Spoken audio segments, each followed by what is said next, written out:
News eighteen বাংলায় আপনাদের প্রত্যেককে স্বাগত। শুরু করছি মেগা ডিবেট সোজা সাপটা। আমাদের 140 কোটির দেশ, প্রতিদিন কোটি কোটি মানুষ আমার আপনার প্রত্যেকের ঘর থেকে বেরোন, কেউ কর্মস্থলে যান, কেউ চাকরির কোথাও যান, কেউ কলেজে যান, কেউ পড়তে যান,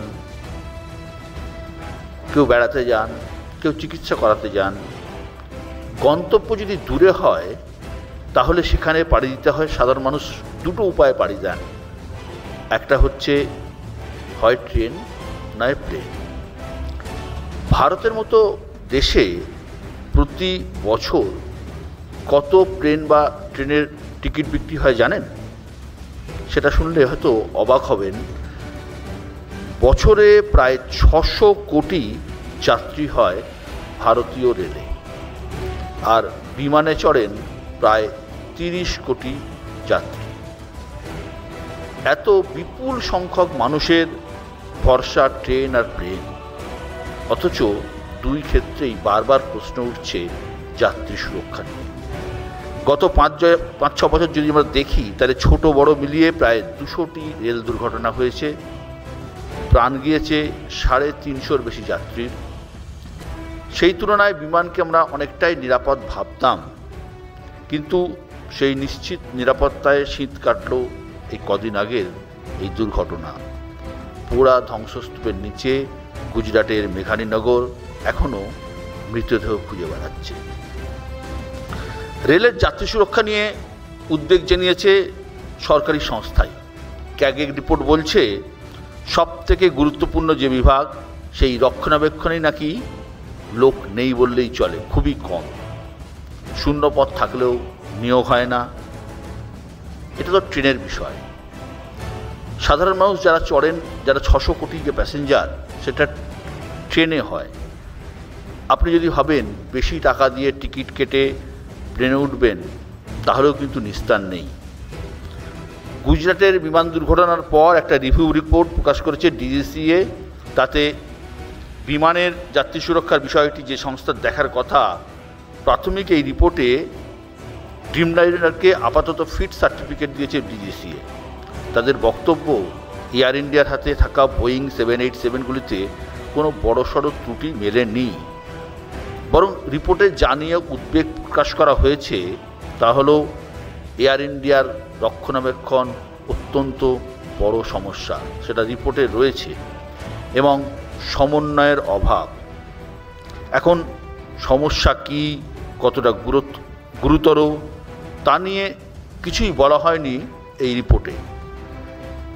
এই সমস্যার জন্য দুর্ঘটনা হতে পারে কিনা সেটাও কিন্তু স্পষ্ট নয়, কিন্তু দিনের শেষে এটুকু পরিষ্কার, রক্ষণাবেক্ষণে সমস্যা ছিল। আমাদের প্রশ্ন এখানেই, প্রতিদিন এত বিপুল সংখ্যক মানুষ যাতায়াত করেন, যাতে সেই ট্রেন বা প্লেন, তার সুরক্ষা বা রক্ষণাবেক্ষণ নিয়েও এত অভিযোগ থাকবেই বা কেন? একদিকে ট্রেন চলছে ভগবানের ভরসায়, অন্যদিকে প্লেনেও নিস্তার নেই। তাহলে মানুষ যাবেন কোথায়, কীভাবেই বা যাবেন? দায়িত্বে এত ব্যক্তি আছেন, অথচ এত বড় ঘটনা দায়টা ঠিক কার আজও আমরা জানি না। আজকের আমাদের মোশন অনিশ্চয়তা যাত্রা। আমাদের সঙ্গে আজকে অনেক বক্তা আছেন, তাদের প্রত্যেককে এক এক করে ডেকে নেব। আমার এখানে প্রথমে যারা বক্তব্য রাখবেন তাতে আছেন পাইলট আছেন, টেকনিক্যাল এক্সপার্ট আছেন, রাজনৈতিক দলের নেতারা আছেন। আমি প্রথমে ডাকবো ক্যাপ্টেন আশরাফ আলী শেখ, পাইলট। আমাদের ইন্ডিয়াতে এখন যেটা হচ্ছে র্যাপিড এক্সপানশন আর উইক ওভারসাইট। আমরা ইন্ডিয়াতে ডোমেস্টিক এয়ারপোর্টে ডোমেস্টিক এয়ারক্রাফট আমাদের 800খানা প্রায় চলে, যেটা ওয়ার্ল্ডের মধ্যে নাম্বার 3, যেখানে হোয়ারএজ চায়নাতে তার ডবল 1600খানা এয়ারক্রাফট চলছে অ্যাপ্রক্স। ইভেন আমেরিকাতে সেখানে 6000-এর মতো এয়ারক্রাফট চলছে। তো যেখানে আমাদের এক্সপানশানটা এত জলদি হচ্ছে, সেখানে কিন্তু সেইভাবে ওভারসিইংটা হচ্ছে না। সেখানে আমরা ডিজিসিএকে রিকোয়েস্ট করব যাতে যারা 5,000 6,000 এয়ারক্রাফট পার ডে হ্যান্ডেল করছে, অবভিয়াসলি তাদের থেকে আমাদের অনেক কিছু শেখার আছে। হয়তো এফএএ এর সঙ্গে যদি আমরা একটা যোগসূত্র কোথাও করতে পারি, টেকনোলজি ট্রান্সফার, এসওপি ট্রান্সফার, সেটা যদি করতে পারি হয়তো আমাদের ইন্ডিয়ার এভিয়েশন খুবই একটা ভালো জায়গায় যাবে। সেকেন্ড পয়েন্ট যেটা আমার তোলার হচ্ছে যে মেনটেনেন্স গ্যাপ। আমাদের ইন্ডিয়াতে বহু এয়ারলাইন আছে, নিজস্ব ইঞ্জিনিয়ারিং টিম নেই। সেটা আপনি এই ক্ষেত্রে আমি এয়ার ইন্ডিয়ার বলবো, যেখানে নিজস্ব ইঞ্জিনিয়ারিং টিম নেই। তো বেসিক্যালি আউটসোর্স মডেলে যদি হয়, সেখানে কিন্তু ওই অ্যাকাউন্টেবিলিটিটা একটা জায়গায় গ্যাপ রয়ে যায়। তার জন্য এই যে মেনটেনেন্স গ্যাপ, এক একটা এয়ারক্রাফট যেহেতু লিজিংয়ে আছে, বেশিক্ষণ ধরে না চালালে লিজিংয়ের পয়সা দেওয়া যাবে না। কখনো কখনো ইভেন 10-12 ঘন্টা তো চলেই চলে, কখনো কখনো ইভেন দেখা গেছে 15, 16, 17 ঘন্টাও এক একটা এয়ারক্রাফট পার ডে চলছে। তাহলে মেনটেনেন্স কখন হবে? যদি মেনটেনেন্স না করি একটা বাইকও চলতে পারে না। আমরা তো এয়ারক্রাফট বলছি যেটা খুবই মানে সূক্ষ্ম, একটা ছোট চুলেরও একটা প্রবলেম হলে সেটা বড় হয়ে যায় ওপরে গিয়ে, যখন এটা খুব স্ট্রেসের মধ্যে দিয়ে যায়। আমার তিন নম্বর প্রবলেম যেটা আমি করেছি সেটা হচ্ছে পাইলট ফ্যাটিগ, মানে যারা এয়ারক্রাফট চালায় তাদের ফ্যাটিগ, ইভেন তাদের stress, they go through a lot of stress. আর কখনো কখনো ইভেন রস্টার এরকম হয়, ধরুন আমি এখান থেকে লন্ডনে গেলেন, গিয়ে আপনি 8 ঘন্টা শুলেন, কি 12 ঘন্টা শুলেন, আবার আপনাকে 10 ঘন্টার ফ্লাইট চালাতে হচ্ছে। আপনি আবার ইন্ডিয়া এলেন, আবার 8 ঘন্টা 12 ঘন্টা শুয়ে আবার নেক্সট ডে হয়তো আপনি সিডনি যাচ্ছেন, সেটা হচ্ছে 12 ঘন্টার ফ্লাইট। তো এই যে রস্টারিংটা ঠিকঠাক করে করছে কি না এয়ারলাইন, সেটা ওভারসি করা খুবই দরকার আছে। কারণ আপনারা যখন দেখতেই পেরেছেন যে কিভাবে একটা প্রত্যেকটা সেকেন্ড, এই যে 34 সেকেন্ড এয়ারক্রাফটটা ওপরে ছিল, 34 second, each second is a big decision making. সেই ডিসিশন কিন্তু পাইলট করবে নিজ থেকে, না এটিসি না ইঞ্জিনিয়ার করতে পারবে। ফলে পাইলটের মস্তিষ্কটা ঠিক থাকা দরকার আছে। সেটার জন্য আমরা যাতে ওই প্রসিজিয়ার্সটা ঠিক করে ফলো হচ্ছে, ওনাদেরকে কেয়ার করা দরকার আছে। নাম্বার 4 যেটা ল্যাক অফ এমার্জেন্সি ট্রেনিং। আজকাল ক্রু আর এটিসি ইভেন রিয়েল এমার্জেন্সি, সেটা কি একটা মনে হয় আমার সিমুলেটরের মাধ্যমে কোথাও নিয়ে আসা দরকার আছে, যেখানে সিমুলেটর দিয়ে এমার্জেন্সিগুলোকে কোঅর্ডিনেট করা, যে মিনিমাইজ যদি কোনো ঘটনা ঘটে যায় তখন আমরা এমার্জেন্সি সার্ভিসেসটা যাতে খুব কাছাকাছি পেয়ে যেতে পারি, খুব মানে সায়েন্টিফিকভাবে পাই, সেটা করা দরকার আছে। এটা হলো আমার প্রবলেম। অ্যান্ড কুইকলি, যেহেতু দাদা বাজিয়ে দিয়েছেন, তাহলে আমি কুইকলি শেষ করি যে 4টে things what we can do. একটা হচ্ছে যে আমরা যেরকম ইউএসএতে আছে এনটিএসবি হচ্ছে যে যতগুলো ট্রান্সপোর্ট মোড আছে তাদের হচ্ছে যে ওভারসি করে, তাদেরকে এসওপি দেয়, তাদেরকে দেখাশোনা করে। সে হচ্ছে ট্রেন হোক, রেল হোক, আর প্লেন হোক, আর রোড হোক। আমরা চাইছি ইন্ডিয়াতে এরকম একটা ন্যাশনাল এভিয়েশন সেফটি বোর্ড একটা তৈরি হোক। 2 নম্বর যেটা সিমুলেটর বেস এমার্জেন্সি ট্রেনিং, যেটা আমরা সিমের মাধ্যমে বিভিন্ন এমার্জেন্সি আমরা করতে পারি সবাইকে নিয়ে দেখে, আর এটা খুবই কম পয়সার মধ্যে হতে পারে। সেই জিনিসটা যদি গভর্নমেন্ট করে। আর আজকাল আর্টিফিশিয়াল ইন্টেলিজেন্স এসে গেছে, কম্পিউটার ভিশন দিয়ে বহু কিছু করা যায়। কম্পিউটার ভিশন দিয়ে আপনি প্রেডিক্টও করতে পারেন মেনটেন্যান্স। আমাদের ইন্ডিয়াতে যেটা হচ্ছে আমরা রিঅ্যাক্টিভ, বাট আমাদেরকে প্রোঅ্যাক্টিভ হতে হবে, তাহলে ড্যামেজ হওয়ার আগে আমরা যেন সেটাকে সারাতে পারি। আর আমার 4 নম্বর পয়েন্ট হচ্ছে যে pilot wellness and fatigue management, যেটাকে আমি মনিটরিং করা, সেটার উপরে জোর দিলে আমার মনে হয় আজকে আমরা যে দুর্ঘটনার মধ্যে পড়ছি সেটাকে আমরা মিনিমাইজ করতে পারি। আমি লাস্ট কথা বলবো, every passengers board with trust in our aircraft and it's our responsibility, যে প্রত্যেকটা প্যাসেঞ্জার যাতে তার গন্তব্যস্থলে পৌঁছয় সেফলি অ্যান্ড এভরি টাইম। পাইলটের মুখ থেকে আপনারা শুনলেন যে কি কি সমস্যা সত্যিই রয়ে গেছে। টাটাদের হাতে আসার পর 2022 সালে যে অডিট হয়, সেই অডিটে যে সেফটি অডিট, তাতে দেখা যায় সেফটি অডিটে খামতি তো রয়েছে, এবং 3টে পয়েন্টকে তারা চিহ্নিত করে। 1, দুর্ঘটনা রুখতে নেওয়া ব্যবস্থা, 2, টেকনিক্যাল কর্মীর অভাব, এবং 3, আভ্যন্তরীণ অডিট ব্যবস্থা। সুতরাং প্রশ্ন কিন্তু একটা উঠেই ছিল, হয়তো আমরা গা করিনি। পরের বক্তা তৃণমূল কংগ্রেসের পক্ষে দেবাংশু ভট্টাচার্য। দেখুন, আলোচনাটা ভীষণ গম্ভীর একটা আলোচনা, ভীষণ গভীর একটা আলোচনা। তার মূলে হচ্ছে আমরা যতজন এই মুহূর্তে টেলিভিশন দেখছি, কিংবা আপনারা সামনে যারা বসে আছেন, আমার ডান দিকে যারা আছেন, বাঁ দিকে যারা আছেন, আমার পরে যারা বলবেন, আগে যারা বলেছেন, আমরা প্রত্যেকে কোনো না কোনোভাবে হয় ট্রেনে কিংবা প্লেনে যাতায়াত করে থাকি। কিন্তু দুঃখের বিষয় হচ্ছে বর্তমান ভারতবর্ষে, যেটাকে নিউ ইন্ডিয়া বলে হ্যাশট্যাগ দিয়ে চালানো হয়, সেই বর্তমান ভারতবর্ষে দাঁড়িয়ে আমাদের ট্রেন থেকে শুরু করে প্লেন কোনো কিছুতেই নিরাপত্তা নেই। আমরা ছোটোবেলায় একটা কবিতা পড়তাম, বন্ধুরা খেলার সময় বলতাম, রেলগাড়ি ঝমাঝম পা পিছলে আলুর দম। তখন বুঝিনি যে কবিতাটার এই সারমর্ম মোদি এসে প্রমাণ করবেন।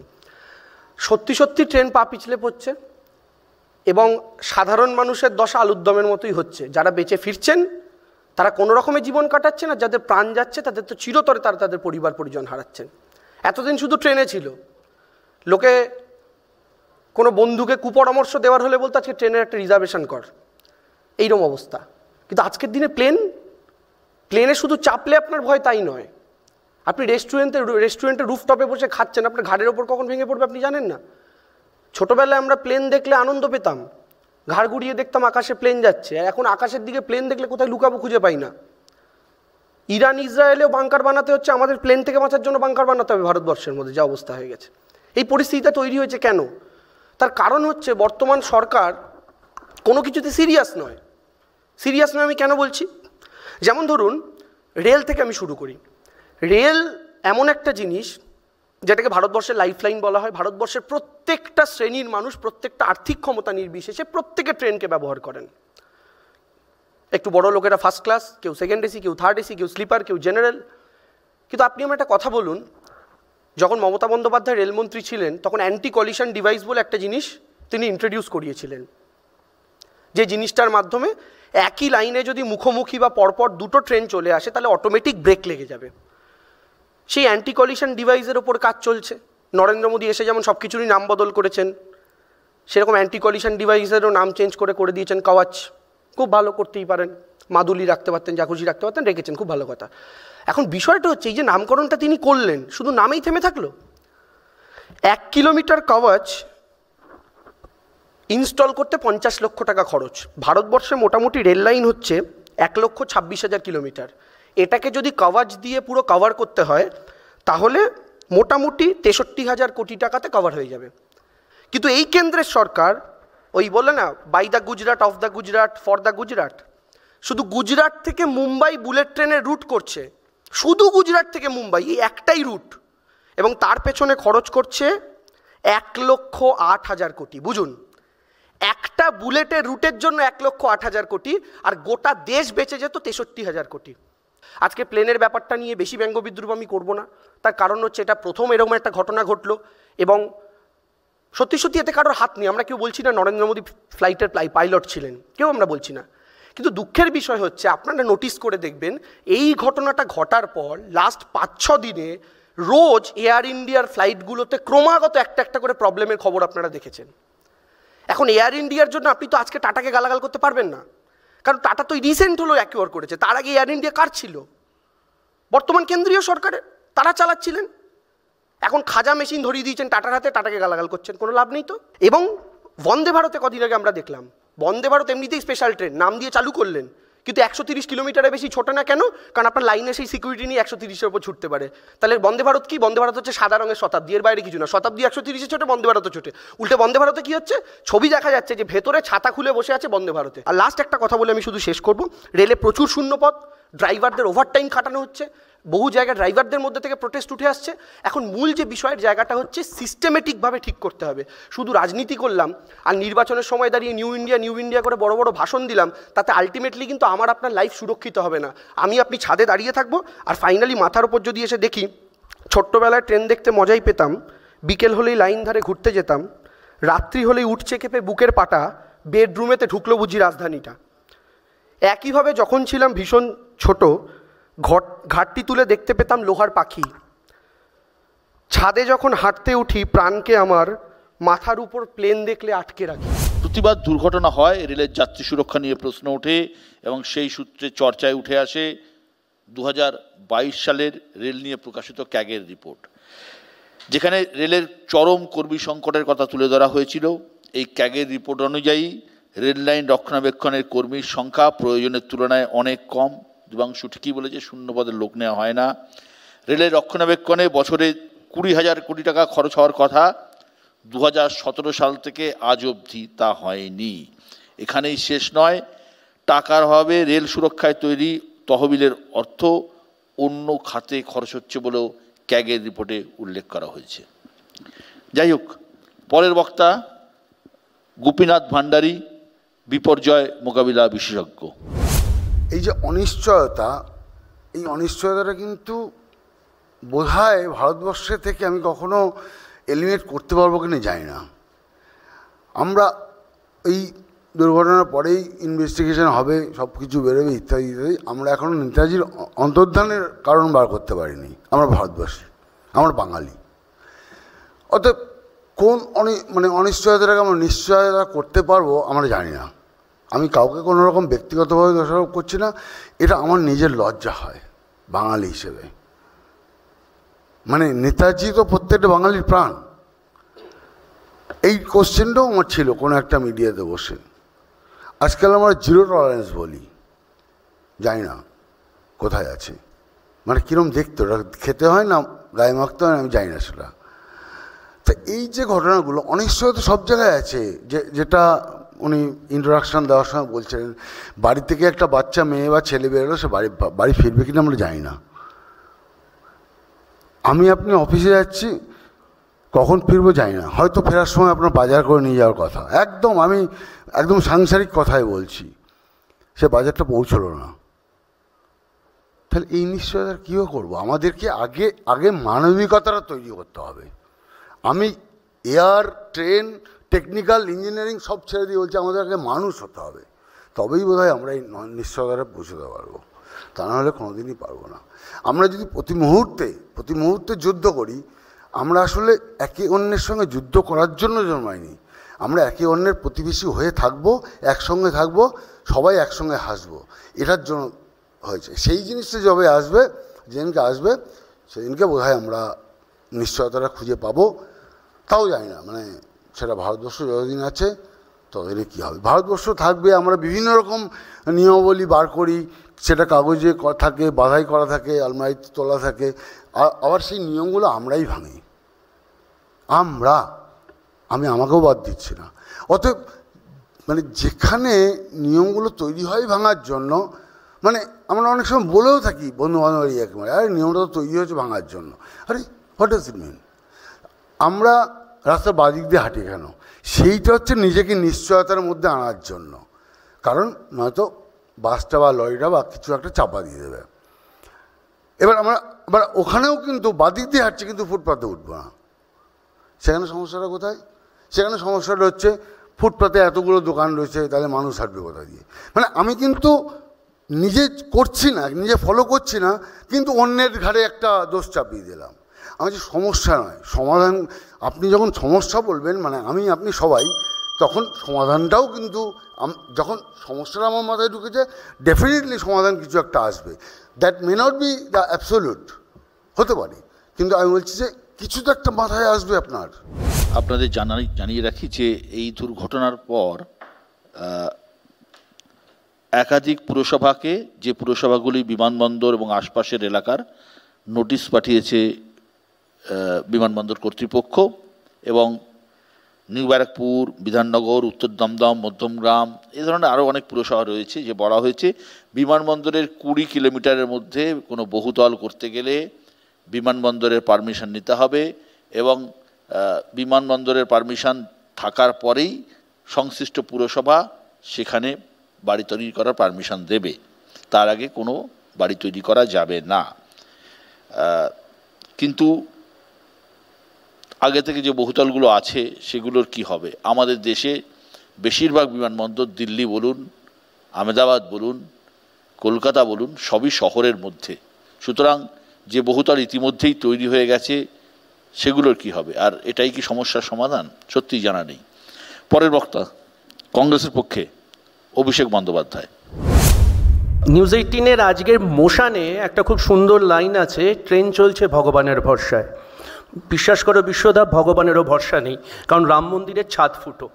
রাম মন্দিরের ছাদ ফুটোটা যদি ব্যতিক্রম হতো তাহলে আলাদা ব্যাপার ছিল। আমি এই মুহূর্তে যখন আলোচনা করছি, জাস্ট কিছুদিন আগে চারধাম যাত্রা করতে গিয়ে হেলিকপ্টার ভেঙে পড়েছে, সেটাও একটা ব্যতিক্রম নয়।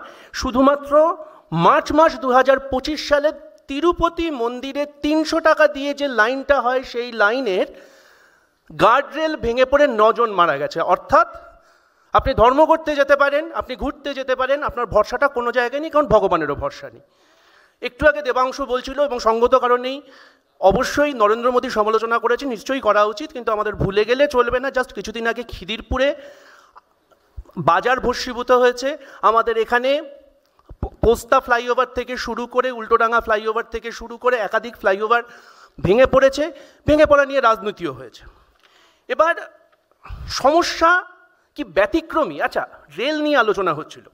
2021 থেকে 2025 সালে, একটু আগে বিশ্বদাও বলছিল, কম বেশি 200টা রেল দুর্ঘটনা হয়েছে। তার মধ্যে শুধু করমণ্ডল এক্সপ্রেস লাইনচ্যুত হওয়ার জন্য 300-র কাছাকাছি সহনাগরিকদের আমরা হারিয়েছিলাম। এবং সেই সহনাগরিকদের হারানোর পর নরেন্দ্র মোদী বলেছিলেন যে মৃত্যু নিয়ে রাজনীতি করবেন না, একদম রাজনীতি করা উচিত নয়। কিন্তু আমরা দেখলাম যে যদি এরকম দুর্ঘটনা অন্যান্য বিরোধী শাসিত রাজ্যে হয়ে থাকে, তাহলে রাজনীতিটা রাজনীতির জায়গাতেই থেকে যায়। আমরা যখন এই আলোচনাটা করছি, তখন আপনারা যারা আছেন দর্শক আসনে এবং উল্টো দিকে, আপনারা জানেন যে there are 5 P's, 5টা পি বলা হয় মার্কেটিংয়ে। তার ভেতর প্রাইস আছে, প্রমোশন আছে, প্যাকেজিং আছে, সবথেকে গুরুত্বপূর্ণ হচ্ছে প্রোডাক্টটা। অর্থাৎ লক্ষ্যটা ইম্পর্টেন্ট, উপলক্ষ্যটা নয়। কেন এই প্রশ্নটা তুলছি? একটু আগে দেবাংশু বলল প্রায় 3.5 লক্ষের কাছাকাছি শূন্যপদ রয়েছে রেলে, এবং তাদেরকে মাইনে দেওয়া যাচ্ছে না। ইভিন কভাচের জন্য গুরুত্বপূর্ণ ফান্ড নেই। অথচ প্রত্যেকটা রেল স্টেশনে 6.5 লক্ষ টাকা দিয়ে সেলফি বুথ তৈরি করা হচ্ছে। সেই সেলফি বুথটা কেন তৈরি করা হচ্ছে? নরেন্দ্র মোদীর ছবি দেওয়া রয়েছে, কারণ ওই যে বললাম প্যাকেজিং। এবং এটা কি খুব একটা অনভিপ্রেত নাকি? নরেন্দ্র মোদীর ভাষাকেই কোট করে বলছি, 2014 সালে উনি টোকিওতে গিয়ে বলেছিলেন ওনার রক্তে ব্যবসা রয়েছে। তো উনি তো ব্যবসাটা করবেনই, দায়িত্বটা হচ্ছে আমার এবং আপনার। শুধু দায়িত্বটা এখানে শেষ নয়। আমরা রেল নিয়ে আলোচনা করছি, আমরা প্লেন নিয়ে আলোচনা করছি। আচ্ছা, প্লেন নিয়ে একটু আগেই দেবাংশু বললো যে না, আমরা একবারও অভিযোগ করব না যে নরেন্দ্র মোদী প্লেন চালাচ্ছিলেন। ঠিক কথা। এই নরেন্দ্র মোদী সরকার 2014 সালে এই এয়ার ইন্ডিয়া, তখন রাষ্ট্রায়ত্ত সংস্থা ছিল, তখন অভিযোগ করেছিল এই ড্রিমলাইনার অ্যাকুইজিশন করা নিয়ে তদানীন্তন সরকারের মন্ত্রী প্রফুল্ল প্যাটেল 30,000 কোটি টাকার দুর্নীতি করেছেন। আমার কথা বিশ্বাস করতে হবে না, প্রত্যেকের হাতে স্মার্টফোন আছে, স্মার্টফোনে দেখে নিন একটা কথা যদি আমি ভুল বলে থাকি। সেই 30,000 কোটি টাকা দুর্নীতির অভিযোগ এই মুহূর্তে তামাদি হয়ে গেছে, কারণ প্রফুল্ল প্যাটেল নরেন্দ্র মোদী সরকারের জোটসঙ্গী হয়ে গেছে। ফলটা কি হলো? ধর্মের কল বাতাসে নড়ল, এবং সেই নরেন্দ্র মোদী সরকারের উত্তরসূরি বিজয় রূপানী সেই বিজেপি শাসিত কোনো এক রাজ্যের মুখ্যমন্ত্রী হিসেবে সেই দুর্নীতির বলি হলেন। হ্যাঁ, এটা বাস্তব। শুনতে খারাপ লাগলো, এটাই সত্যি কথা। সত্যি কথাটা কি এখানে ব্যতিক্রমী নাকি? শুধু কি আমরা ট্রেন আর প্লেনে আবদ্ধ থাকবো নাকি? আমরা কি সড়ক দুর্ঘটনা নিয়ে আলোচনা করব না? আমার বক্তব্য নয়, স্বয়ং Nitin Gadkari, MORTH, ministry of road transport and highway, তার পরিসংখ্যান কি বলছে? তার পরিসংখ্যান বলছে 2020 থেকে 22-এর ভেতর কম বেশি বছরে, প্রত্যেক বছরে গড়ে 1.5 লক্ষ লোক অ্যাক্সিডেন্টে মারা গেছেন। তার সেই অ্যাক্সিডেন্টের ভেতর ইনফ্রাস্ট্রাকচারের জন্য, অর্থাৎ পরিকাঠামোগত দুর্ঘটনা কী কী হয়েছে। আমি জাস্ট জুন মাসের একটা ঘটনা বলি, মানে 2011 থেকে 2025, 2014 থেকে 2025 যদি বলতো তাহলে বিশ্বদা অনেকবার ঘন্টা বাজিয়ে দেবেন। জুন মাসের 2025 হারাং ব্রিজ, যে হারাং ব্রিজটা ভেঙে ফেলার জন্য উত্তর পূর্বাঞ্চল শিলচর, আজকে শিলচরের পর এন্টায়ার কানেক্টিভিটি লস্ট হয়ে গেছে। আমাদের উত্তর পূর্বাঞ্চলটা কিন্তু শুধুমাত্র যাতায়াতের জন্য না, স্ট্র্যাটেজিক্যালি খুব গুরুত্বপূর্ণ। এটা ব্যতিক্রমী। ইন্দ্রায়ণী ব্রিজ, আপনারা সবাই জানেন, পুনের সেই ব্রিজটা জলের তোড়ে ভেসে গেছে, মাত্র 25 জন সহনাগরিককে হারিয়েছে। আবার ব্যতিক্রমী। শুধু তাই নয়, চামোলি, উত্তরাখণ্ড, লোহাপুল ভেঙে পড়েছে। এগুলো যখন আলোচনা করছি, NH66 কেরালা ন্যাশনাল হাইওয়ে 66, 8,000 কোটি টাকা দিয়ে নব্য নির্মিত ফ্লাইওভার ভেঙে পড়েছে। কে নেবে দায়? এই মোশনের শেষ প্রশ্ন ছিল কে নেবে দায়? দায়টা আপনার, দায়টা আমার, কারণ আমরা 30% ট্যাক্স দিই। বিশ্বদত্ত, তুমি 30% ট্যাক্স দাও এবং শুধু 30% ট্যাক্স দিয়ে তুমি ক্ষান্ত থাকো নাকি? তুমি যখন 1 লিটার তেল কেনো 1 টাকা 40 পয়সা তুমি রোড অ্যান্ড ইনফ্রাস্ট্রাকচার সেস দাও, তুমি রাস্তায় বেরোলে টোল ট্যাক্স দাও, তুমি একটা আলপিন থেকে এরোপ্লেন যখন কেনো তুমি জিএসটি দাও। তুমি এতগুলো জিনিস দেওয়ার পরও তুমি যদি 1200 সিসির কমের গাড়ি কেনো 1% ইনফ্রাস্ট্রাকচার সেস দাও, 1200 সিসির বেশি কিন্তু 4 মিটারের ছোট হলে 2% দাও এবং তার বেশি হলে 4% ইনফ্রাস্ট্রাকচার সেস দাও। এই টাকাগুলো যাচ্ছে কোথায়? টাকাগুলো যাচ্ছে হচ্ছে সেলফি বুথ তৈরি করতে, টাকাগুলো যাচ্ছে হচ্ছে বিজ্ঞাপনে। তাই সজলদা বা এরপর যারা আসবেন কংগ্রেসের সময় কি হয়নি হয়েছে সেগুলো নিয়ে আলোচনা করবেন, কিন্তু যে প্রশ্নটা এড়িয়ে যেতে পারবেন না সজলদারা, সেটা হচ্ছে মোঘল আমলে তৈরি লালকেল্লা থেকে শুরু করে ব্রিটিশ আমলের হাওড়া ব্রিজ দাঁড়িয়ে আছে, নরেন্দ্র মোদীর আমলে তৈরি সেলফি বুথগুলো দাঁড়িয়ে থাকলেও ব্রিজগুলো কেন ভেঙে পড়ছে?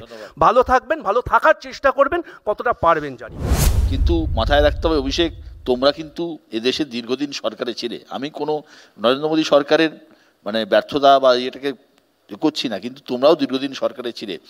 একটাই তথ্য যে বাজপেয়ী সরকারের শেষের দিকে এয়ার ইন্ডিয়ার জন্য ড্রিম লাইনার কেনার প্রস্তাব আসে।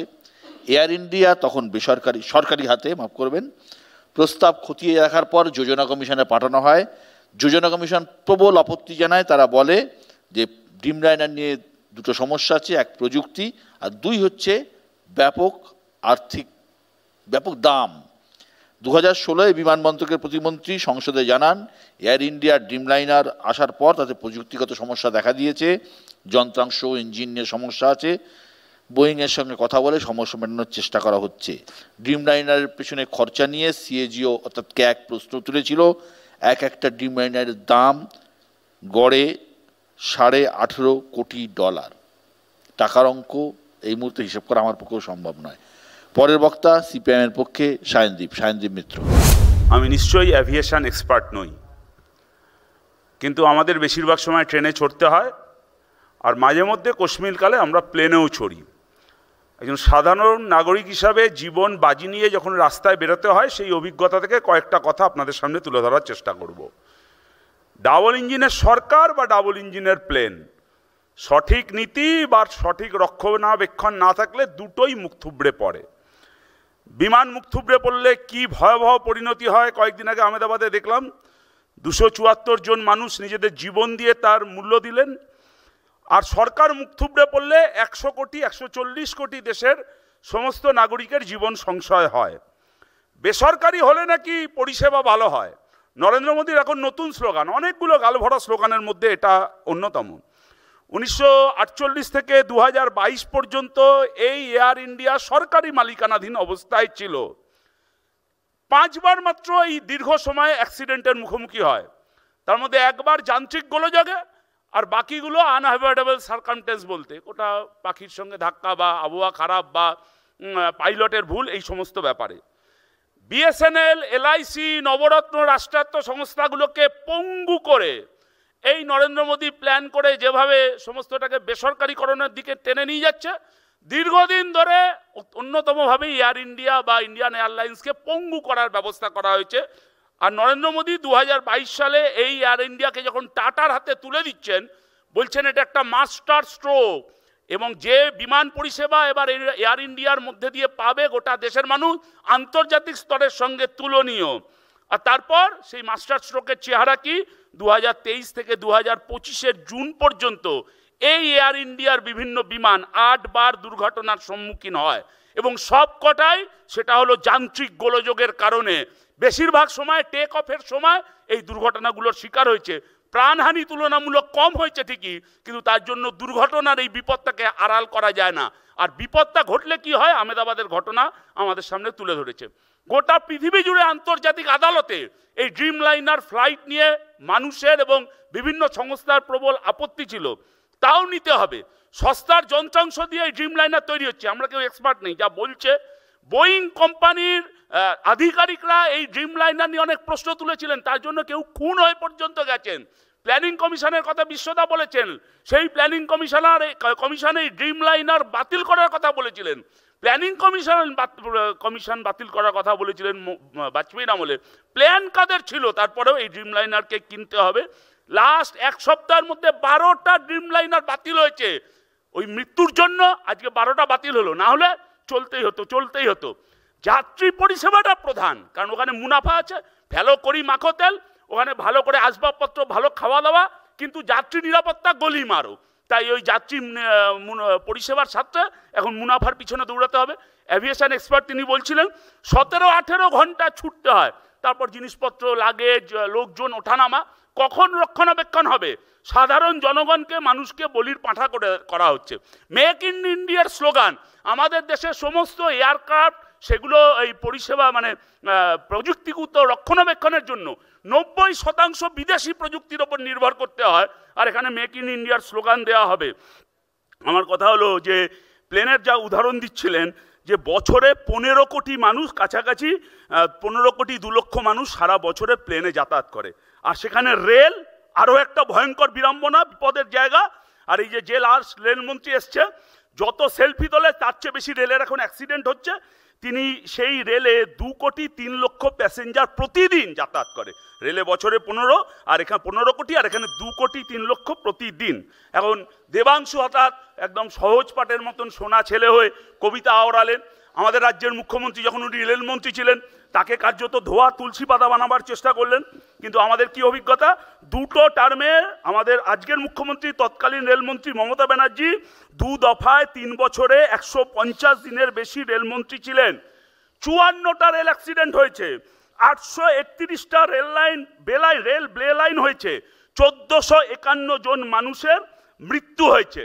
এই যখন ওই জ্ঞানেশ্বরী এক্সপ্রেস দুর্ঘটনা ঘটেছিল, তখন কিছু পোষা বুদ্ধিজীবীকে দিয়ে এই মুখ্যমন্ত্রী বলিয়েছিলেন প্রেস ক্লাবে বসিয়ে, যে জ্ঞানেশ্বরী এক্সপ্রেস অ্যাক্সিডেন্টটা সিপিএম করেছে তৃণমূলকে কালিমা লিপ্ত করবার জন্য। তদন্ত ধামাচাপা পড়ে যায়, আড়াল হয়ে যায় মানুষের জীবনহানি। যারা যারা এর জন্য অপরাধী তাদেরকে কেউ ছুঁতে পারে না, সাধারণ মানুষ বলির পাঠা হয়। দিল্লি সরকার, রাজ্যের সরকার, তৃণমূল, বিজেপি একই পলিসিতে চলছে। ধন্যবাদ সায়নদীপ খুব সুন্দরভাবে তার দলের বক্তব্য তুলে ধরলো। তবে একটা প্রসঙ্গ আমি না বলে পারবো না, কারণ দীর্ঘদিন সাংবাদিকতার সূত্রে জ্ঞানেশ্বরীর অ্যাক্সিডেন্ট সায়নদীপ হয়তো জানে, জ্ঞানেশ্বরীর অ্যাক্সিডেন্ট কিন্তু অ্যাক্সিডেন্ট ছিল না, ওটা নাশকতা ছিল।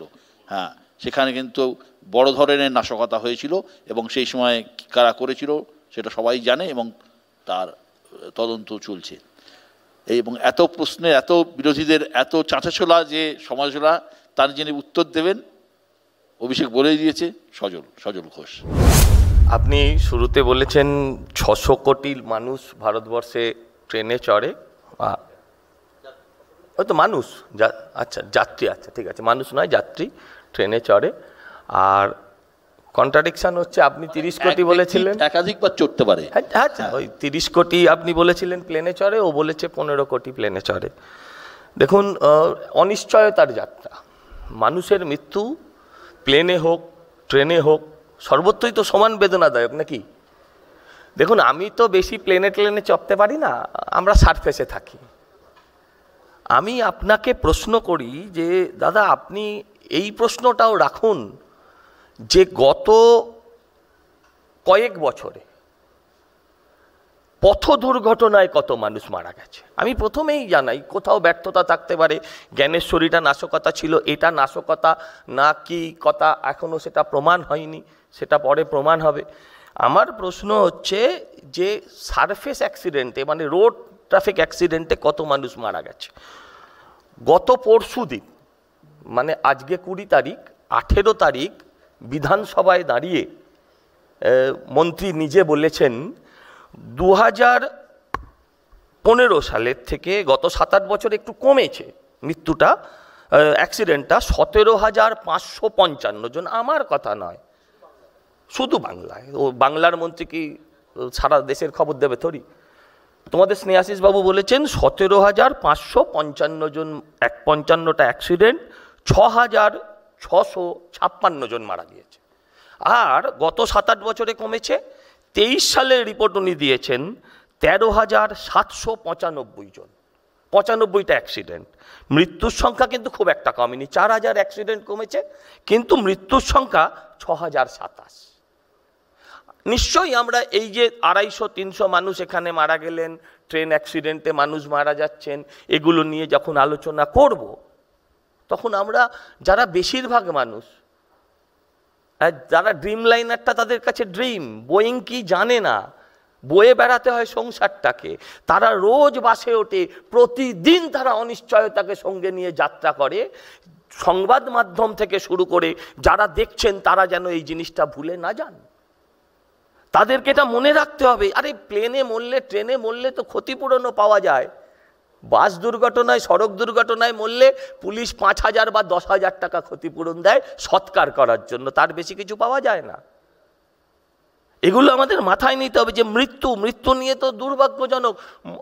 নাশকতা ছিল, জ্ঞানেশ্বরী কি ছিল, কতদিন মন্ত্রী ছিলেন আমি বলতে পারবো না, বলবো না, কারণ সেগুলো আগে আলোচনা হয়ে গিয়েছে। কিন্তু আসুন না আমরা আজকে এখানে দাঁড়িয়ে সবার, মোদিজি তিনি এদিকে নজর দিন, ওদিকে নজর দিন, আমরা শুনলাম। আমি কংগ্রেসের কথা নিয়ে আলোচনা করব না, কারণ কংগ্রেস ইতিমধ্যেই বলেছে যে ভগবানেরও ছাদ ফুটো হয়ে গেছে, কংগ্রেসও তো ফুটো হয়ে গেছে, ওকে নিয়ে আলোচনা করে কি করব। সিপিএম, তাকে নিয়েও আলোচনা করার কোনো প্রয়োজন নেই, কারণ তারা 2025 সালে কেন্দ্রীয় সরকারে ক্ষমতায় আসতে পারে, তখন তারা ট্রেন প্লেন নিয়ে দায়িত্বপূর্ণ হবে, তারা বুঝবে।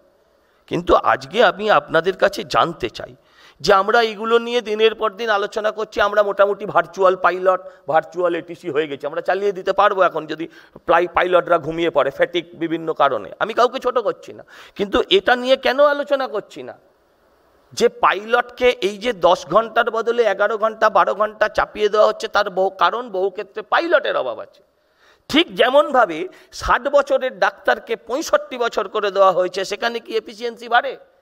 আসলে আমরা নিঃশব্দে একটা খুন করে দিলে কোনো সমস্যা হয় না, কিন্তু সশব্দে যদি একটা প্লেন আছড়ে পড়ে, তাতে যদি কয়েকশো মানুষ একসাথে মারা যায়, সেটা তখন বড় করে হাইলাইটেড হয়। দেখুন 400 ফ্লাইট ছিল 2014 আগে, সারা ভারতবর্ষে 400 ফ্লাইট ছিল, আজকে সেটা 800 ফ্লাইটে পরিণত হয়েছে।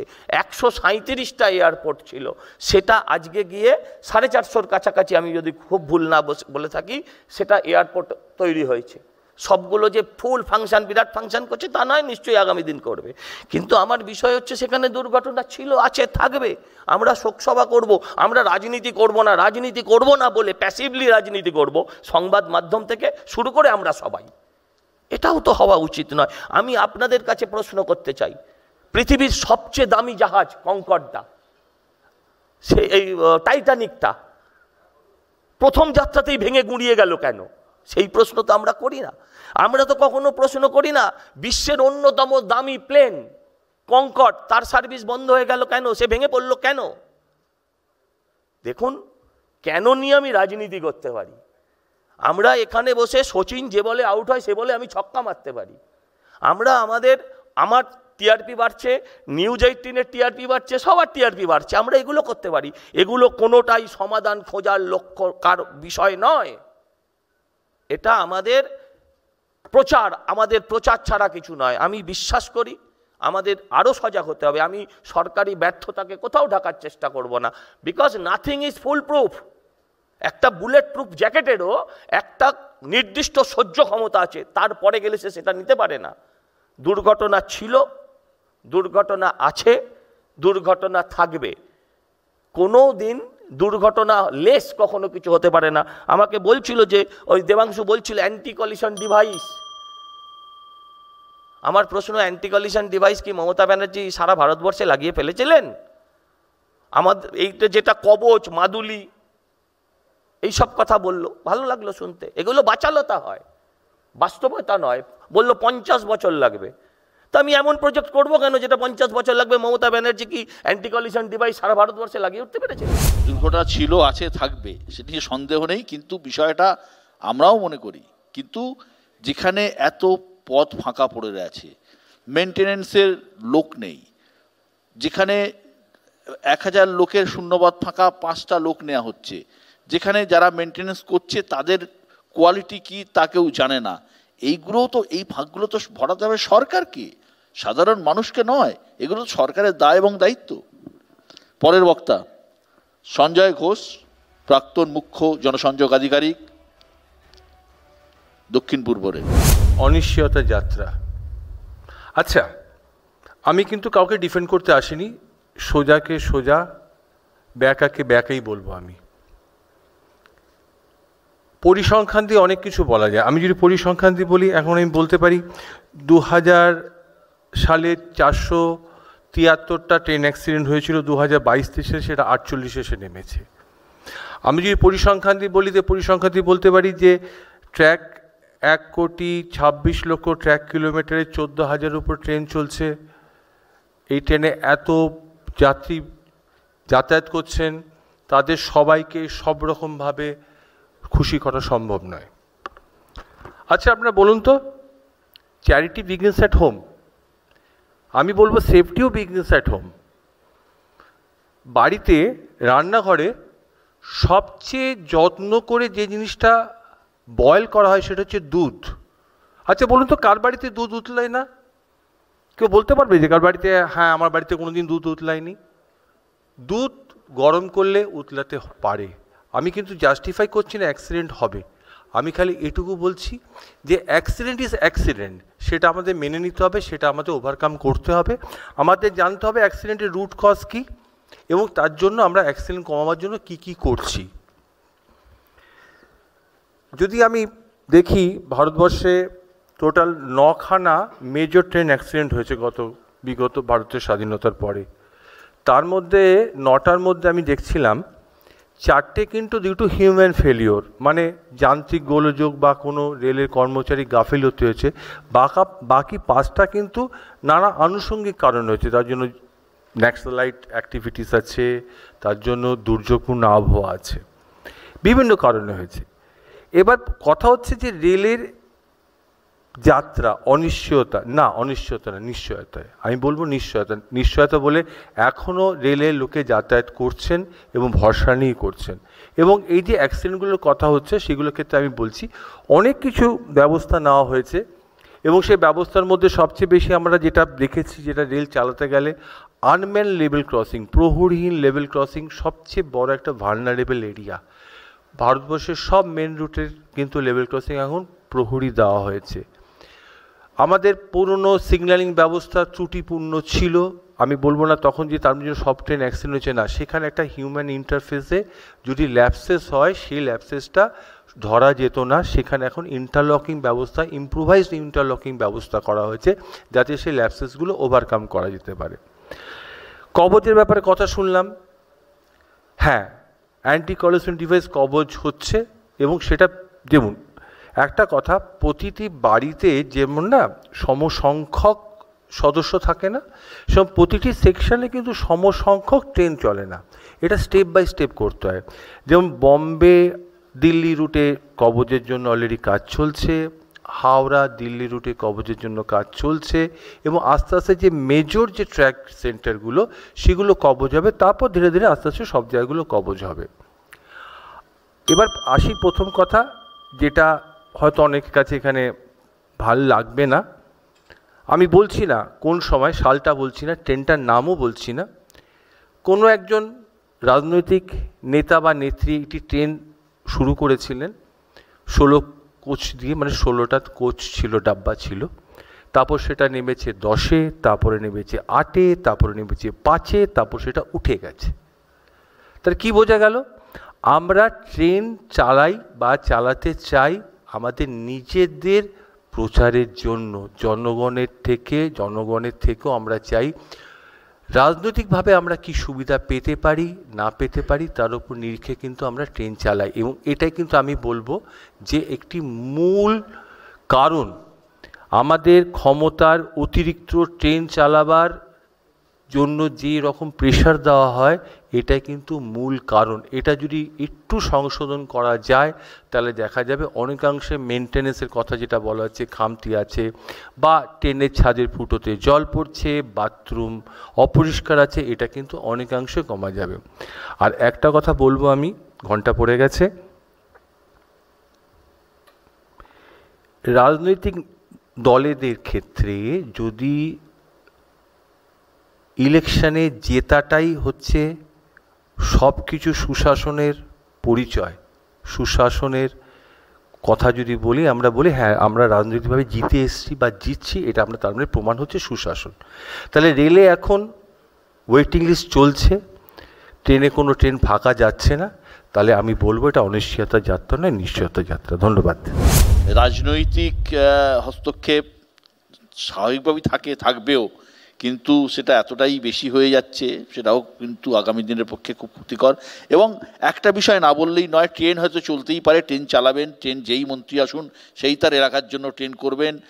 একসময় বরকত গনি খান চৌধুরী যিনি রেলমন্ত্রী ছিলেন, তিনি চাকরিজীবীদের জন্য বিখ্যাত ছিলেন আমরা জানি, এবং বাংলার জন্য অনেক কিছু করেছেন, সে দাবিও কংগ্রেস করে। কিন্তু বিষয়টা হচ্ছে মেনটেনেন্স এবং সেফটি, যে বর্তমানে রেলের সেফটি পদে নতুন করে কোনো নিয়োগ হচ্ছে না। রেল বোর্ডের নির্দেশিকায় বলা হয়েছে 4 মার্চের আগে যেসব পদগুলির নিয়োগ প্রক্রিয়া চূড়ান্ত হয়নি সেগুলো পদগুলোই বাতিল করে দেওয়া হয়েছে। নতুন বিজ্ঞপ্তি না আসা পর্যন্ত কোনো নিয়োগ হবে না। আর কর্মী সংকটের জেরে বিভিন্ন জোনে অবসরপ্রাপ্ত রেল কর্মীদের কিন্তু নিয়োগ করা হচ্ছে, অর্থাৎ যে এটাও কিন্তু একটা বড় বিষয়।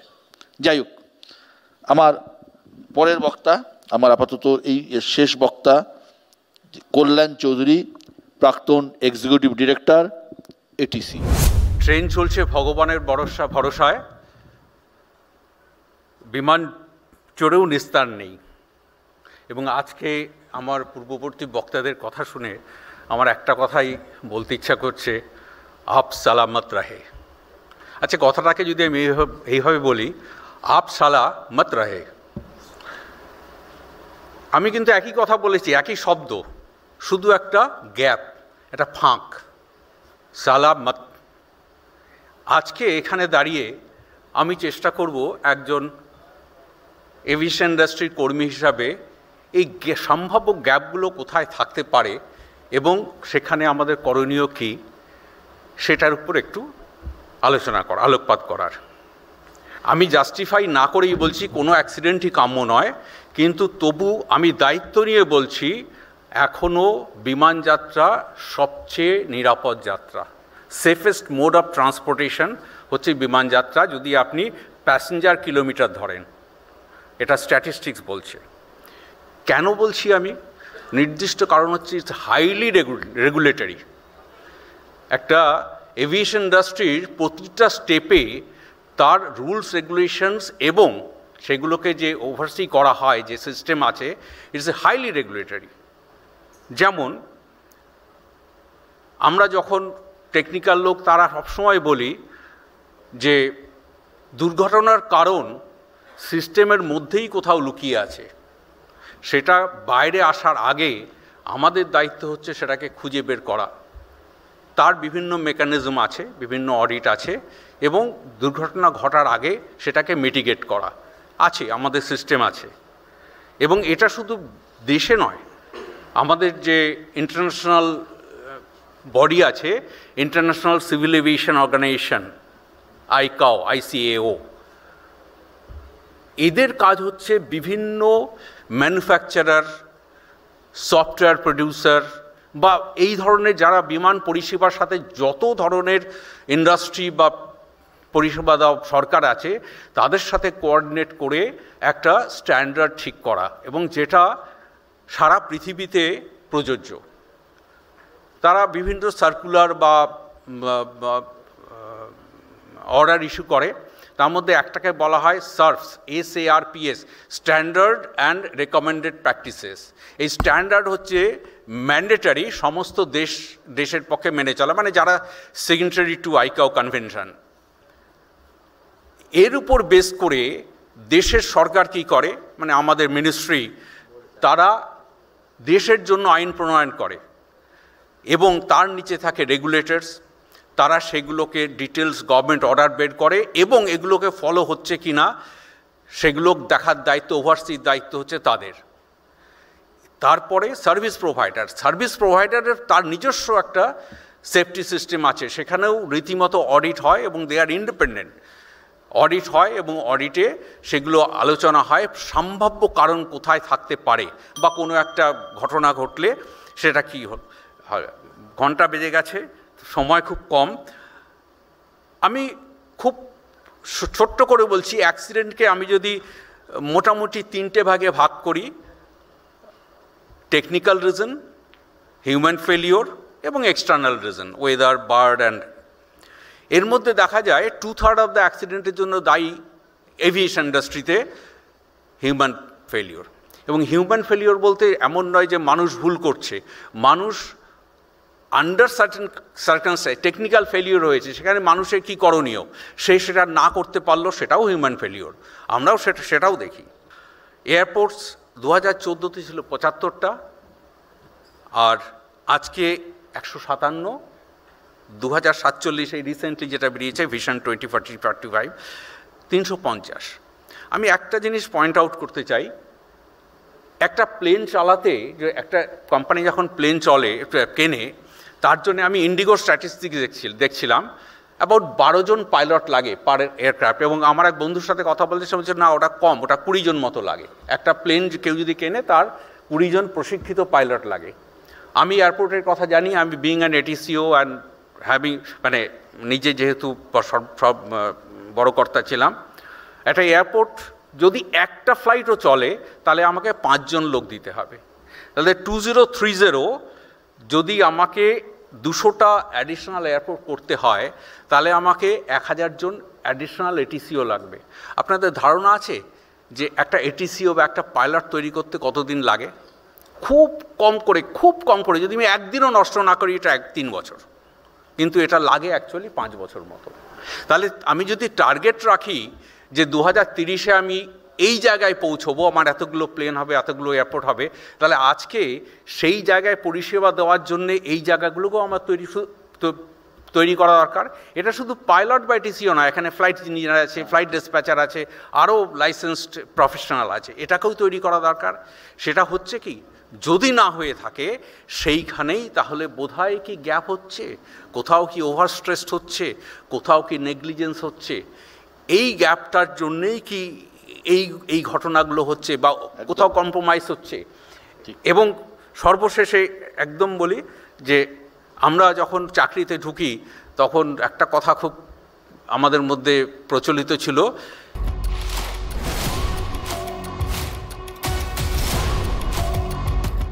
ফিরে এলাম বিরতির পর। আমি প্রথমেই আসবো ক্যাপ্টেন আশরাফ আলী শেখের কাছে। যেটা কল্যাণবাবু যে জায়গাটা দিয়ে শেষ করলেন, তিনি একটা তথ্য বললেন যে যতগুলো বিমান দুর্ঘটনা হয়, অধিকাংশ ক্ষেত্রেই দেখা যায় যে অন্যান্য ইয়ে তো থাকে, বাইরের থেকে পাখি ধাক্কা মারতে পারে, টেকনিক্যাল স্ন্যাগ হতে পারে, নানা রকমের থাকতে পারে, কিন্তু একটা হিউম্যান এরার একটা বড় বিষয়। ক্যাপ্টেন, আপনি বলুন যে আপনারা যখন প্লেন চালান, আপনাদের ক্ষেত্রে এই ভুলচুকের সম্ভাবনা, ধরুন আমরা যারা সাধারণ মানুষ, আমরা যারা লেম্যান, আমরা জানি ওপরে তো অটো পাইলটের প্লেন চলে, সেখানে আপনাদের ফাংশন কতটা আছে আমি জানা নেই, কিন্তু টেক অফ বা ল্যান্ডিংয়ের সময়টা সবথেকে গুরুত্বপূর্ণ। এই ক্ষেত্রে আপনাদের এই যে, এটা আপনিও বলেছেন যে হিউম্যান এরার কিন্তু আপনাদের ক্ষেত্রেও অনেকটা বড় সমস্যা, কিভাবে হয়? হিউম্যান এরার বহুভাবেই হয়। এটা আপনি এটা যদি এক্সাম্পল দিয়ে আমি বলি, ধরুন আজকে আমরা বলছি মিস্টার সাবরওয়ালের 10,000 ঘন্টা ওনার নিজস্ব আওয়ার, আর এই এয়ারক্রাফটে 8,200 আওয়ার উনি নিজে পাইলটিং করেছেন, কমান্ড। এইবারে এখনও কিন্তু রিডান্ডেন্সি পাশে উনি একটা রুট ফ্লাই করে, ওনার ফার্স্ট অফিসার আসার সময় আর একটা রুট ফ্লাই করে। শুধু তাই নয়, যখন কোনো ধরুন কম্পিউটারে যখন কোনো ডাটা এন্ট্রি হয়, একজন কিন্তু দেখে আর একজন কিন্তু ওটাকে কনফার্ম করে, একজন এন্ট্রি করে আর একজন কনফার্ম করে যে হ্যাঁ ভাই, এটা 60 টন আমি তেলের ওয়েট আমি 60 টন ডাললাম। তখন কিন্তু সেটা ছোট অফিসারও কিন্তু দেখে বলতে পারে ইয়েস। তো রিডান্ডেন্সি জিনিসটা আছে এই জন্যই যাতে ভুল না হয়। আর হিউম্যান এরার ছিল, থাকবে, কিন্তু আমরা সায়েন্টিফিকভাবে ওটাকে মিনিমাইজ করতে পারি। আমি মিস্টার ভান্ডারির কাছে আসবো। ধরুন একটা ঘটনা তো ঘটে যাওয়ার পরে আপনাদের একটা বড় কাজ হচ্ছে বিপর্যয় মোকাবিলা করা, প্রিকশন নেওয়ার বিষয়টা একটা আলাদা বিষয়। তো এই ধরনের বিপর্যয়ের ক্ষেত্রে প্রাথমিক নিয়মটা ঠিক কী, এবং এফআইআর কে করে, তদন্ত কারা করে, রিপোর্ট কিভাবে তৈরি হয়? দুর্ঘটনা তো ঘটে আর কি, যেগুলো আমরা জানি না সেগুলো তো দুর্ঘটনা বলি। ইন্টেনশনালি যদি হয় কোনো একটা ঘটনা ঘটে তাহলে সেটা দুর্ঘটনা বলবো আমরা, যেটাকে নাশকতা বলা হয় আর কি। তো তার ফলে মানে আমাদের সেই সিস্টেমগুলো আছে, মানে কারা তদন্ত করবে, কি তদন্ত করবে, কিন্তু আমার যেটা আমি ওখানে দাঁড়িয়েও বলেছি, একই কথা বলছি, আমরা না ইতিহাসটা ভুল পড়েছি। তদন্তগুলোরও আমরা কোনো এখন পর্যন্ত আমি অন্তত কোনো কিছু পাইনি, নেতাজির অন্তর্ধানও আমরা পাইনি। দেবাংশুর কাছে আসবো। দেবাংশু, এই জায়গা থেকে যেখানে ডিজাস্টার বা টেকনিক্যাল লোক বা যারা এক্সপার্ট তাদের কাজ শেষ হচ্ছে, যে ম্যানেজমেন্টটা তারা জানেন, শিক্ষা নিচ্ছেন, শিক্ষা নিয়ে পরেরটাতে ইমপ্লিমেন্ট করাই তো রাজনীতিকদের কাজ, প্রশাসকের কাজ, সেই জায়গায় কোথাও কি ভুল হচ্ছে বলে মনে হয়? দেখুন, প্রশ্নটা হচ্ছে দুর্ঘটনা হবে কি হবে না সেটা নয়, দুর্ঘটনা কারোর হাতে নেই, কিন্তু প্রশ্নটা হচ্ছে দুর্ঘটনা আমার সেই পদক্ষেপটার জন্য হলো না তো, বা আমি কোনো একটা পদক্ষেপ নিলাম না সেই কারণে হলো না তো, আমার যেটা করা উচিত ছিল সেটা করলাম না বলে দুর্ঘটনা হলো না তো। এখানেই সমালোচনার জায়গা আসে। আমাদের দক্ষিণ পূর্ব রেলের প্রাক্তন আধিকারিক তিনি শুরুতে বলছিলেন কাউকে ডিফেন্ড করবেন না, যদিও ডিফেন্ডই করলেন পুরোটা, কিন্তু বিষয়টা অন্য। উনি কতগুলি ইন্টারেস্টিং কথা বলেছেন। প্রথম কথা উনি বলেছেন অ্যাক্সিডেন্টের সাথে দুধ উতলে ওঠার তুলনা করেছেন। এখন বিষয়টা হচ্ছে স্যার, দুধ উতলে কেউ মারা যায় না, কিন্তু অ্যাক্সিডেন্টে অনেকগুলো প্রাণহানি হয়, ফলে এটা তুলনীয় কখনোই নয়। এবং নাম্বার 2, উনি একটা কথা বলেছেন শেষে, যে ট্রেনের অকুপেন্সি দেখে, অর্থাৎ ট্রেনে ওয়েট লিস্টে রোজ টিকিট থাকছে, এটা দেখে বোঝা যাচ্ছে ট্রেনের ওপর লোকের আস্থা আছে। আচ্ছা বিশ্বদা, আমার যদি ফ্লাইট অ্যাফোর্ড করার ক্ষমতা না থাকে, বাসে যদি আমার মনে হয় 10 দিন লাগবে একটা জার্নি কমপ্লিট করতে, একজন গরিব মানুষ যার ট্রেনের জেনারেলে যাওয়া ছাড়া কোনো অপশান নেই, সে আর কি করবে? তার কাছে আর কি অপশান আছে? তাকে ট্রেন চড়তেই হবে। তার ট্রেনে চড়া মানে তার ট্রেনকে অ্যাপ্রুভাল দেওয়া নয়, বা তার ট্রেনকে দেখে ভয় লাগছে না, এটা কোথাও জানা যায় না। নাম্বার 2, 3 নম্বর কথা হলো, এখানে রোড অ্যাক্সিডেন্ট নিয়ে অনেকগুলো কথা হলো। নীতিন গাডকারি এই পার্লামেন্টে এবার তথ্য দিয়েছে 1,78,000 রোড অ্যাক্সিডেন্ট হয়েছে। এই 1,78,000-এর মধ্যে যেহেতু আমাদের রাজ্যের দিকে আঙুল তোলা হচ্ছিল, অবশ্যই রোড অ্যাক্সিডেন্ট হলো আমাদের উচিত, already safe drive save life নিয়ে কাজ চলছে, আপনারা জানেন, আমরা অনেকাংশে কমাতে পেরেছি, 0 করতে পারিনি, আমরা চেষ্টা করব 0 করার। But the thing is, top 4-এ 1 নম্বরে ইউপি, 2 নম্বরে তামিলনাড়ু, 3 নম্বরে মহারাষ্ট্র, 4 নম্বরে মধ্যপ্রদেশ, সেটা নীতিন গডকরিরই দেওয়া তথ্য। 4 নম্বর কথা কি, দেখুন প্রশ্ন কোথায় আসে? প্রশ্ন এখানেই আসে যে আজকে আমি অ্যান্টি কলিশন ডিভাইসের বাজেট নিয়ে আলোচনা করছিলাম, যে সেই বাজেটটা পুরোপুরি ঢুকিয়ে দেওয়া হয়েছে, ধরুন মানে তার ডবল বাজেট রাখা হয়েছে বুলেট ট্রেনে। আচ্ছা আমি আপনাদের একটা কথা বলি, আপনারা অনেকেই জানেন যারা এই আজকে টিভিটা দেখছেন, যার মধ্যে যারা সিনিয়র সিটিজেন আছেন, ট্রেনে সিনিয়র সিটিজেন কোটা নরেন্দ্র মোদী তুলে দিয়েছেন, 5 বছরের ওপর হলো। আপনারা জানেন এই সিনিয়র সিটিজেন কোটা তোলার পর একটা আরটিআইতে কেন্দ্রীয় সরকার জবাব দিচ্ছে, রেল শেষ 5 বছরে সেভ করেছে বা ইনকাম করেছে এক্সট্রা 8,913 কোটি টাকা, অর্থাৎ 9,000 কোটি টাকা। এই 9,000 কোটি টাকা কার টাকা? আমার আপনার বাবা কাকা দাদুদের টাকা, যারা 60 বছরের ওপরে কনসেশনটা পেতেন, সেটা মোদিজি তুলে দিয়েছেন। এবার এই যে 9,000 কোটি আপনি বয়স্ক মানুষগুলোর থেকে তুললেন, আপত্তি নেই, তুললেন, গরিবদের গলা টিপলেন, কারণ আপনার তো হামদো হামারে দোকা সরকার করলেন। বাট দ্য থিং ইজ, এই টাকাটাকে আপনি তো ইনভেস্ট করবেন সিকিউরিটিতে, আপনি ইনভেস্ট করতে পারতেন কাওয়াজে, কিন্তু আপনি কাওয়াজের বাজেট সেটাই রেখেছেন যেটা গত কয়েক বছর ধরে রেখেছেন। এই টাকাটা কোথায় ঢুকিয়ে দিচ্ছেন বুলেট ট্রেনে। 3 নম্বর কথা আমি যেটা বলতে চাই সেটা হচ্ছে, দেখুন একটা সরকারের মোটিভ, মানে আমি একটা লাইন বলে শেষ করছি, একটা সরকারের চিন্তাভাবনা কোথা দিয়ে ডিসাইডেড হয়? আমরা কেন বারবার বুলেট ট্রেন ভার্সেস কাওয়াজ বলছি? আচ্ছা ধরুন আপনার কাছে অপশান রয়েছে যে আপনি 90 জনকে ডাল ভাত আলু সেদ্ধ খাওয়াবেন, নাকি 10 জনকে বিরিয়ানি খাওয়াবেন। একজন সাধারণ মানুষ অবশ্যই চুজ করবেন, তার কাছে যদি ক্যাপাসিটি থাকে সে 90 জনকে ডাল ভাত খাওয়াবেন। বাট দ্য প্রবলেম ইজ, যখন দেখা যায় আপনি সেই 90 জনকে খালি পেটে রেখে 10 জনকে বিরিয়ানি খাওয়াচ্ছেন, তার মানে বুঝতে হবে 10 জন আপনার বন্ধু। এখন নরেন্দ্র মোদীকে সিদ্ধান্ত নিতে হবে, দেশের জনগণ বন্ধু না দেশের জনগণ শুভেন্দু। একদম। সজল, খোঁচা, আমি দুটো কথা বলি, সেটা হচ্ছে, এক হচ্ছে ইউপিতে 1 নম্বর, জনসংখ্যাতেও 1 নম্বর, পশ্চিমবঙ্গের থেকে ডবল, আর সিনিয়র সিটিজেন তুলে দিয়েছে। পার্থ চট্টোপাধ্যায়কে আমরা সিনিয়র সিটিজেন হিসেবে কিছুতেই মানতে পারছি না, কারণ এই সুযোগগুলো তো পার্থ দ্বারা পেতেন না সিনিয়র সিটিজেন হওয়ার জন্য। আচ্ছা, 90 জনকে ডাল ভাত খাওয়াবে, হ্যাঁ 90 জনকে ডাল ভাত খাওয়াবে না 10 জনকে বিরিয়ানি। আমি বলি সেই 10 জনকে তোষামত করতে হয় যে 10 জন একজন 90 জনকে ডাল ভাত খাওয়াতে পারে। অতএব সেই 10 জনের সময়ের মূল্যটাকে আমাকে মূল্য দিতে হবে। দেখুন হিউম্যান এরার আছে, আরও অনেক কিছু এরার আছে। হিউম্যান এরারটা কীরকম আমি বলি, এবছরে যে মাধ্যমিক পরীক্ষায় 4র্থ হয়েছিল, রিভিউ করার পর সে 2nd হয়ে গেছে। কত বড় হিউম্যান এরার, এই কয়েক লক্ষ খাতা দেখতে গিয়ে এই ধরনের ঘটনা ঘটে যাচ্ছে। আমার কথা হলো যে আমাদের বিরুদ্ধে অভিযোগ যে আমাদের আবার নাকি বামপন্থীদের ভগবানের উপর একটু ভরসা কম। আমি বলছি ভগবানকে এরকম সব টার্গেট করা হচ্ছে কেন? ধরুন এই যে চারধাম যাত্রা চালু হচ্ছে, এখন হচ্ছে বা চলছে, কতগুলো সেখানে হেলিকপ্টার ক্র্যাশে সাধারণ মানুষ মারা গেছে। এটা আজকে আর ধর্মীয় আচরণ নেই, এটা একটা উন্মাদনা তৈরি করা হচ্ছে। যে মানুষগুলো হেঁটে হেঁটে চারধামে যেত, আজকে এমন উন্মাদনা তৈরি করা হয়েছে যে সেই মানুষ সবাই চাইছে আমি হেলিকপ্টার করেও যেভাবেই হোক এই চারধাম যাত্রা করব। তারপর সেই মানুষগুলোর জীবনের মূল্য কেউ দিচ্ছে না বা তার নিরাপত্তার কোনো দায়িত্ব নিচ্ছে না। প্রতি 4 মিনিটে আমাদের দেশে একজনের রোড অ্যাক্সিডেন্টে মৃত্যু হয়। পশ্চিমবাংলায় এখানকার পুলিশ লরির চাকা গুনে পয়সা তোলে, সুতরাং রোড অ্যাক্সিডেন্টে মানুষের মৃত্যু নিয়ে তাদের কোনো মাথা ব্যথা নেই। কিন্তু আমাদের বিশেষজ্ঞরা বলছিলেন যে এত রোড অ্যাক্সিডেন্টে মৃত্যু, কতগুলো অ্যাক্সিডেন্ট হয় আর কতজন মানুষ মারা যায়। যদি এয়ারক্রাফটে এতগুলো অ্যাক্সিডেন্ট হতো তাহলে তার জায়গাটা কোথায় পৌঁছালো? দুটোকে একসাথে তুলনা করা যায় না। সরকারের দায় সরকারকে নিতে হবে। এক্স্যাক্টলি, মৃত্যু মৃত্যু। সঞ্জয় বাবু, আপনি আমাকে বলুন, যে প্রশ্নটা বারবার উঠছে, হ্যাঁ প্লেনে কম লোক চলেন, ট্রেন আম জনতার জায়গা। শুভেন্দু যেটা, এই আমাদের দেবাংশু যেটা বললো যে আম জনতা ট্রেনে চাপতে হয়, তার কারণ বাসে যাওয়া সম্ভব নয়। এইবার এই ক্ষেত্রে আপনি তো দীর্ঘদিন রেলে কাজ করেছেন, বিভিন্ন জোনে কাজ করেছেন, আপনি খুব ভালো করেই জানেন যে সরকারি সংস্থার রিপোর্টই বলছে রেলে প্রয়োজনের তুলনায় রক্ষণাবেক্ষণের জন্য যে কর্মী লাগবে তা অত্যন্ত কম। শূন্য পদ থাকলেও লোক নেওয়া সম্ভব হচ্ছে না। এই যে প্রশ্নটা করলো দেবাংশু, যে টাকাটা আমি ধরলাম 8,000 কোটি টাকা, তিনি আসলো সিনিয়র সিটিজেনদের টিকিট থেকে বাঁচিয়ে, কিন্তু সেটা তো এই ধরনের কাজে, বা আপনি প্রত্যক্ষভাবে কাজ করে এসেছেন, কর্মী সংখ্যাটা কতটা কম এবং কতটা এফেক্ট করছে? দেখুন, কর্মী সংখ্যা কম আমরা বলি, কিন্তু বাস্তব পরিস্থিতি যেটা হচ্ছে, কর্মী সংখ্যা থেকেও যেটা কথা হচ্ছে মেনটেনেন্সের টাইম কম। আমি যদি কোনো কাজ 2 ঘন্টায় করতে চাই, যদি 4টে লোক করে, সেটা আমি 1 ঘন্টা করতে সেখানে আমার 8টা লোক লাগবে। এটা সোজা গাণিতিক হিসেব।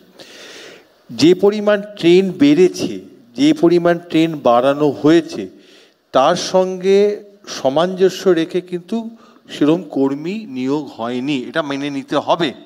এবং এই যে ট্রেন সংখ্যা, আমি যেটা প্রথমেই বললাম, ট্রেন সংখ্যা যে বাড়ানো হয়েছে কিন্তু অনেকটা রাজনৈতিক কারণে। আপনি দেখুন, অতীত ঘেটে দেখবেন, আগে বাজেটের সময় কিন্তু ট্রেন ঘোষণা হতো এবং কোন রাজ্য কত ট্রেন পেল তাদের এমপিদের সেতে মানে খুশি হতেন বা তারা রুষ্ট হতেন রেলমন্ত্রীর উপরে। বাজেট আমরা তাকিয়ে বসে থাকতাম যে পশ্চিমবাংলা কটা ট্রেন পেলো, বিহার কটা পেলো, কি উত্তরপ্রদেশ কটা পেলো। এখন সেটা বন্ধ হয়েছে, এখন সেটা কোনো ঘোষণা হচ্ছে কেন, ট্রেন চলছে, কিন্তু ঘোষণা হয়নি কিন্তু ট্রেন কিন্তু চলছে। কিন্তু ট্রেন চলার জন্য যে ইনফ্রাস্ট্রাকচার, একটা রেকের যে মেনটেনেন্সের টাইম, সেটা কি পাচ্ছে? কিন্তু পাচ্ছে না, অনেকাংশে পাচ্ছে না। অনেক রকম আমরা সার্কুলার চেঞ্জ করেছি, রাউন্ড ট্রিপ বলে একটা করেছি, প্ল্যাটফর্ম পুলিং করেছি। আচ্ছা আপনি বলুন তো, একটা ট্রেন যেখানে প্ল্যাটফর্মে আসবে, এসে প্ল্যাটফর্ম থেকে ছড়ে যাবে, তার টয়লেট কিভাবে পরিষ্কার হবে? কতখানি পরিষ্কার হবে? কতখানি ডিসইনফেক্টেড হবে? হবে না। কিন্তু আমরা এটাই তো পরিষেবার অংশ, এটাই তো দেখতে হবে। হ্যাঁ, তো ব্যাপারটা হচ্ছে আমরা কিন্তু করতে বাধ্য। আজকে রেল করতে বাধ্য কেন? একটা কোনো জায়গা থেকে চাপ আছে, কোনো জায়গা থেকে চাপ আছে যে এখানে আমাকে ট্রেন চালাতে হবে, প্ল্যাটফর্ম থেকে ট্রেনটা ফেরত পাঠাতে হবে। একটা প্ল্যাটফর্ম ট্রেন আমি আপনাকে বলে দিচ্ছি, অদৃশ্য চাপ। হ্যাঁ, আমি বলে দিচ্ছি, ভুবনেশ্বর জনশতাব্দী, পুরী শতাব্দী, বন্দে ভারত অনেকাংশে ক্ষেত্রে প্ল্যাটফর্মে যায়, প্ল্যাটফর্ম থেকে আসে। কতখানি পরিষ্কার হবে, তার কতখানি মেনটেন্স হবে? আচ্ছা, অনেকগুলো রেল নিয়ে কথা বললাম। আচ্ছা, একটা বেসিক প্রশ্ন, লোকাল ট্রেনের কম্পার্টমেন্ট এখন 16তে বৃদ্ধি করা হয়েছে, তার সঙ্গে সাযুজ্য রেখে প্ল্যাটফর্মের দৈর্ঘ্য বাড়ানোটা কেন হচ্ছে না? মানে এটা তো হতে পারে না যে আমি পরিকল্পনাটা পরে করবার, ইমপ্লিমেন্টেশনটা আগে। এটা 1 নম্বর। এটা করবার জন্য বিশ্বদার neither you nor I we are qualified. আমার ট্যাক্সের পয়সা টেকনিক্যাল লোকদের বসানো হয়েছে, নাম্বার 1। নাম্বার 2, হ্যাঁ, রাজনৈতিক কারণে বিভিন্ন সময় ট্রেন চালাতে হয়, বিভিন্ন জায়গায় হল্ট তৈরি করতে হয়। আমি 4টে স্টেশনের নাম বলছি, যারা হয়তো এখন দেখছেন তোমার খবরটা: Bisharpara halt, Bhabla halt, Bediyapara halt, ঘোড়ার রসাল, এগুলো হচ্ছে শিয়ালদা হাসনাবাদে। আজ থেকে 20 বছর আগের ঘটনাটা হবে। আজকে যদি সেই হলটা না থাকতো, ওখানকার লোকজন কলকাতায় আসতে পারতো না। লেটস নট ফরগেট, ট্রেন কিন্তু শুধুমাত্র অপারেশনাল মার্জিনের জন্য চালানো হয় না। ভারতবর্ষের রেল, ভারতবর্ষের সোশ্যাল কমিটমেন্ট। সেখানে দাঁড়িয়ে ভারতবর্ষের রেলে যদি 3.5 লক্ষ লোকের চাকরি না থাকে, সেটা দেশের সমস্যা, সেটা দশের সমস্যা। Last but not the least, একটা কথা দিয়ে শেষ করছি। তোমার আগের বক্তব্যে ছিল যে ডিজিসিএ বলেছে 20 কিলোমিটার, মানে এয়ারপোর্ট থেকে 20 কিলোমিটার পর্যন্ত জনবসতি। বহুতল ক্ষেত্রে ছেড়ে দাও, আমি তোমাকে দুটো জনবসতির নাম বলছি। একটা হচ্ছে মোহালি এরোসিটি, আরেকটা হচ্ছে পুনে বিমাননগর। এই দুটোর নাম কেন বললাম? এই দুটো জনপদ তৈরি হয়েছে সেই ছোটবেলা ক্লাস 10-এ আসছে না যে হুগলি শিল্পাঞ্চল গড়ে ওঠার কারণ, ঠিক সেরকম এয়ারপোর্টের সংলগ্ন জায়গা বলে রাজারহাটে ফ্ল্যাটের দাম বাড়ে। 20 কিলোমিটার যদি ডিস্টেন্স হয়, কলকাতার বাইরে বেরিয়ে যাবে। আরে ভাই, বাস্তবসম্মত কথা বলতে হবে তো, স্বপ্নের রাজ্যে বাস করলে হবে না। এটিসির দায়িত্বে ছিলেন কল্যাণবাবু, কল্যাণবাবু উত্তর দেবেন। কল্যাণবাবুকে একটা জিনিস জানতে চাইবো, এই যে কথাগুলো, যে প্রশ্নটা তুললেন সঞ্জয়বাবু, যে মেনটেন্যান্সের বিষয় এবং সময়, শোনা যায় যে এই এয়ারক্রাফটগুলো, যে বিমানগুলো, যে বিমান সংস্থাগুলো চালায়, সেই ইন্ডিগোই হোক, এয়ার ইন্ডিয়াই হোক, এগুলো লিজে নেওয়া হয় এবং শোনা যায় এই বিমানগুলো দিনে প্রায় 17-18 ঘন্টা করে ফ্লাই করে এবং সেই ফ্লাই না করতে পারলে তাদের টাকাটা, লিজের টাকা উঠবে না। তো তার মেনটেন্যান্সের জায়গায় একটা তো সময় একটা বড় বিষয়। দ্বিতীয় হচ্ছে যে মেনটেন করার জন্য যারা আছেন ইঞ্জিনিয়ার, তারা কি সাফিসিয়েন্ট এবং তাদের কি নলেজেবল? প্রথম যে প্রশ্নটা করলেন সেটা যিনি বলেছিলেন যে 17 থেকে 18 ঘন্টা, আমার মনে হয় এটা ম্যাক্সিমাম 17-18 ঘন্টা। আমার স্ট্যাটিস্টিক্সটা ঠিক জানা নেই এয়ারলাইন্স অপারেটরের, তবে আমি আমার কিছু বন্ধুবান্ধবের সাথে কথা বলছিলাম, ডেলি মেনটেন্যান্স শিডিউল যেটা থাকে সেটা মোটামুটি 4 ঘন্টা লাগে। তো 4 ঘন্টা একটা এয়ারক্রাফট যদি তার বেস স্টেশনে গ্যাপ পায়, সেইটা করা হয়। এবার কথা হচ্ছে যে স্টাফ আছে, ধরুন আমার কলকাতা এয়ারপোর্টে আমার 5টা এয়ারবাস 320-র বেস স্টেশন, মানে আমাকে 4টে ডেলি মেনটেন্যান্স করতে হবে 4 ঘন্টা করেও যদি আমি ধরি 20 ঘন্টা, তাহলে এবার 20 ঘন্টার জন্য যে কটা লোক লাগে কোয়ালিফাইড, এবং এরা সবাই লাইসেন্সড, যে কেউ করতে পারে না এই কাজটা। এই লাইসেন্সটা সরকার দেয়, সেটা কি আছে? বা যদি থেকেও থাকে, আমি একটা ছোট্ট এক্সাম্পল দিচ্ছি। আমি যখন ইয়ং কন্ট্রোলার ছিলাম, আমাদের সময়ে আমাদের এই প্রফেশনটাই খুব টাফ বলে আমাদের ট্রেনিং প্রসেসটাও খুব টাফ। মোটামুটি সাকসেস রেট থাকতো 50%। 10 জন অ্যাপিয়ার হলে 5 জন পাস করতো, মোটামুটি 50 to 60। এখন ফেলিওর রেট অলমোস্ট নীল।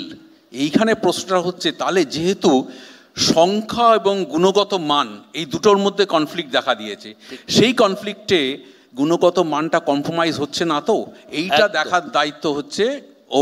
কল্যাণবাবু কিন্তু খুব সুন্দর করে কৌশলে বলে দিলেন যে গুণগত মান কোথাও কম্প্রোমাইজ হচ্ছে, তার কারণ আমরা সংখ্যা হয়তো বাড়িয়ে যাচ্ছি এবং আমরা প্লেনের সংখ্যা বাড়াচ্ছি, আমাদের যাত্রীর সংখ্যা বাড়ছে, কিন্তু কোথাও গুণগত মানে কম্প্রোমাইজ হচ্ছে এমন একটা সেক্টরে, যে সেক্টরটা আমাদের অত্যন্ত ইম্পর্টেন্ট। আমি আসছি দেবাংশু, আশরাফের কাছে আমি জানতে চাইব যে এই গুণগত মানে যে কম্প্রোমাইজ হচ্ছে, আসলে আপনি কি নিয়ে পড়াশোনা করেছেন? Commercial pilot. কমার্স না, সায়েন্স নিয়ে। সায়েন্সে কী কী ছিল আপনার? Physics, mathematics, chemistry. আপনি যখন পাইলট হওয়ার জন্য পরীক্ষা দিয়েছেন, তখন আপনাকে কী কী রাখতে হয়েছিল? Physics, mathematics. Physics, mathematics. সম্প্রতি একটা নতুন রুল বেরিয়েছে, তাতে যারা পাইলট হবেন তাদের ক্ষেত্রে ফিজিক্স এবং ম্যাথামেটিক্স সব থেকে গুরুত্বপূর্ণ ছিল, কিন্তু ঠিক মাসখানেকও হয়নি একটি নির্দেশিকা বেরিয়েছে, সেখানে বলা হয়েছে ফিজিক্স ম্যাথামেটিক্স না হলেও যে কোনো ছাত্র যে স্ট্রিমেরই হোক না কেন তিনি পাইলট হওয়ার পরীক্ষায় বসতে পারবেন। একজন পাইলট হিসেবে এটা কতটা সঠিক বলে আপনি মনে করেন? না, আমাদের ফিজিক্স অনেক কিছুই লাগে, ফিজিক্স ছাড়া তো হবে না। মানে আপনি যদি এয়ারফ্লো যদি ডিফাইন করতে চান যে নিচে এয়ারফ্লো কতটা, উপরে কতটা ক্যাম্বার লাগবে, দ্যাট অবভিয়াসলি ফিজিক্স ছাড়া আপনি করতে পারবেন না। এবারে আনলেস কেউ ফিজিক্স পড়ে আসে বাট পরীক্ষা দেবে না, that is different story. But without physics you cannot fly a plane or you can understand plane. কল্যাণবাবু, আপনি এটিসির মানে এক্সিকিউটিভ ডাইরেক্টর ছিলেন, আপনি আমাকে বলুন যে একটা পাইলট যে হয় বাংলা অনার্স পড়ে এসছে কিন্তু পাস করে গেছে, পাশ করে গেছে, তার জেনারেল নলেজ বলুন, তার বুদ্ধি বলুন, তার কিছু দিয়ে সে পাশ করে গেছে, সে ফিজিক্স পড়ে আসেনি, সে ম্যাথমেটিক্স পড়ে আসেনি, পাইলট হিসেবে সফল কি হতে পারে? খুব কঠিন প্রশ্ন, তবে আমার অভিজ্ঞতা থেকে আমি বলতে পারি, যখন ক্রিটিক্যাল সিচুয়েশন আসে, মানুষকে ডিসিশন নিতে হয়, তখন তার পারসেপশনটা কাজে লাগে, understanding of basic things, physics বা ম্যাথমেটিক্স, এইগুলো কাজে লাগে, না হলে তার সঠিক ডিসিশনে আসা মুশকিল হয়, এটা আমার ধারণা। এক, দুই হচ্ছে আর একটা জায়গায় কম্প্রোমাইজ হয়। আমি সেটা বলতে চাই, কারণ এটা একদিন খুব লাইট মুডে আমি একজনের সাথে আলোচনা করছিলাম, আমাকে বলছে স্যার আপনাদের তো তবু আপনারা বিটেক মিনিমাম কোয়ালিফিকেশান আমাদের হচ্ছে BTech with 60% marks for an ATCO, অর্থাৎ পাইলটদের তখন ছিল ক্লাস 12। এই চেকসটা কেন থাকবে না? কারণ এত একটা ক্রিটিক্যাল প্রফেশন, এবং ফ্লাইং ট্রেনিং ইনস্টিটিউটগুলো, আমি ডিটেলসে না গিয়েও বলছি, আমি কোট করছি, একটা হায়েস্ট লেভেলের সরকারি অফিসার এরকম একটা মিটিংয়ে বলছে, আপনারা তো সিপিএল ইস্যু করেছেন, আপনাদের এয়ারক্রাফট নেই। দেখুন, এতক্ষণ যে ব্যাপারটা নিয়ে আলোচনা হচ্ছিল, যেটা আপনি টেকনিক্যাল প্রশ্নটা করলেন, ওই বিষয়ে তো আমরা বলতে এক্সপার্ট নই। এখন বর্তমান ভারতে যদি গুজরাটিতে অনার্স করে প্লেন ওড়ানো যায় তো ওড়ানো যাবে, আমাদের কিছু যায় আসে না। এবার সেটা টেকনিক্যাল যারা আছেন তারা বলতে পারবেন, এবং আমরা কতটা সেফ তারা বলবেন। আমি 2-3টে জাস্ট পয়েন্ট আমি অ্যাড করে দিই, তারপর সজলদা সব উত্তর দেবেন। 1 নম্বর কথা হচ্ছে, আমাদের কাশ্মীরে যখন টেররিস্ট অ্যাটাক হলো পেহেলগামে, আপনারা প্রত্যেকে খেয়াল করেছেন যে 6000 টিকিটটা 65,000 টাকা করে বিক্রি হয়েছিল। এই রেগুলেশনের দায়িত্বটা কার ছিল বলুন তো? 2 নম্বর প্রশ্ন, তৎকাল টিকিট আমরা জানতাম, এখন কেন্দ্রীয় সরকার একটা প্রিমিয়াম তৎকাল ঢুকিয়েছে। এবার আপনি যখন সামান্য নর্থ বেঙ্গলের টিকিট এখন কাটতে যান, খোলার সাথে সাথে টিকিট বুক, তৎকালও পাচ্ছেন না, প্রিমিয়াম তৎকাল ছাড়া গতি থাকছে না। এই টাকাগুলো তো জমছে। 3 নম্বর কথা, স্যার একটা কথা বললেন যে সময় পাওয়া যাচ্ছে না, ট্রেন আসছে প্ল্যাটফর্ম ছেড়ে বেরিয়ে যাচ্ছে। আচ্ছা, সময়ের ম্যানেজমেন্টটা করার দায়িত্ব কার? আমাদের ট্যাক্সের, আমাদের ভোটে একটা সরকার চলছে, আর আমাদের ট্যাক্সের টাকায় কিছু মানুষ সেখানে চাকরি করছেন, দায়িত্ব তো তাদের। এটা আমরা প্যানেলিস্টরা তো উত্তর দেবো না। টাইম বার করার দায়িত্ব, ম্যানেজমেন্ট করার দায়িত্ব, ট্রেন আনছেনও তারা, চালাচ্ছেনও তারা, কোন প্ল্যাটফর্ম থেকে কখন বেরোবে, কমপ্লিট রেসপন্সিবিলিটি তাদের। 4 নম্বর কথা, সেটা হচ্ছে, দেখুন একটা কথা আমাদেরকে মাথায় রাখতে, আমি একটা কথা বলে শুধু শেষ করি। একটা বড় ভয়ঙ্কর জিনিস যেটা এই মুহূর্তে গোটা দেশে রেলের সঙ্গে যুক্ত হয়ে চলছে, সেটা হচ্ছে ভুলভাল অ্যানাউন্সমেন্ট। এই ভুলভাল অ্যানাউন্সমেন্টের জন্য স্টেশনে স্টেশনে স্ট্যাম্পেড হয়ে একজন দিল্লি স্টেশনে যেটা হয়েছিল মাসে, এবং দিল্লি স্টেশনে যেটা হয়েছিল, এটা কি 4 নম্বর প্ল্যাটফর্মে ট্রেন আসবে, 1 নম্বর প্ল্যাটফর্ম থেকে 1 মিনিট আগে অ্যানাউন্স করা হচ্ছে, লোক ওভারব্রিজ দিয়ে উঠতে গিয়ে স্ট্যাম্পেড হয়ে মারা যাচ্ছেন।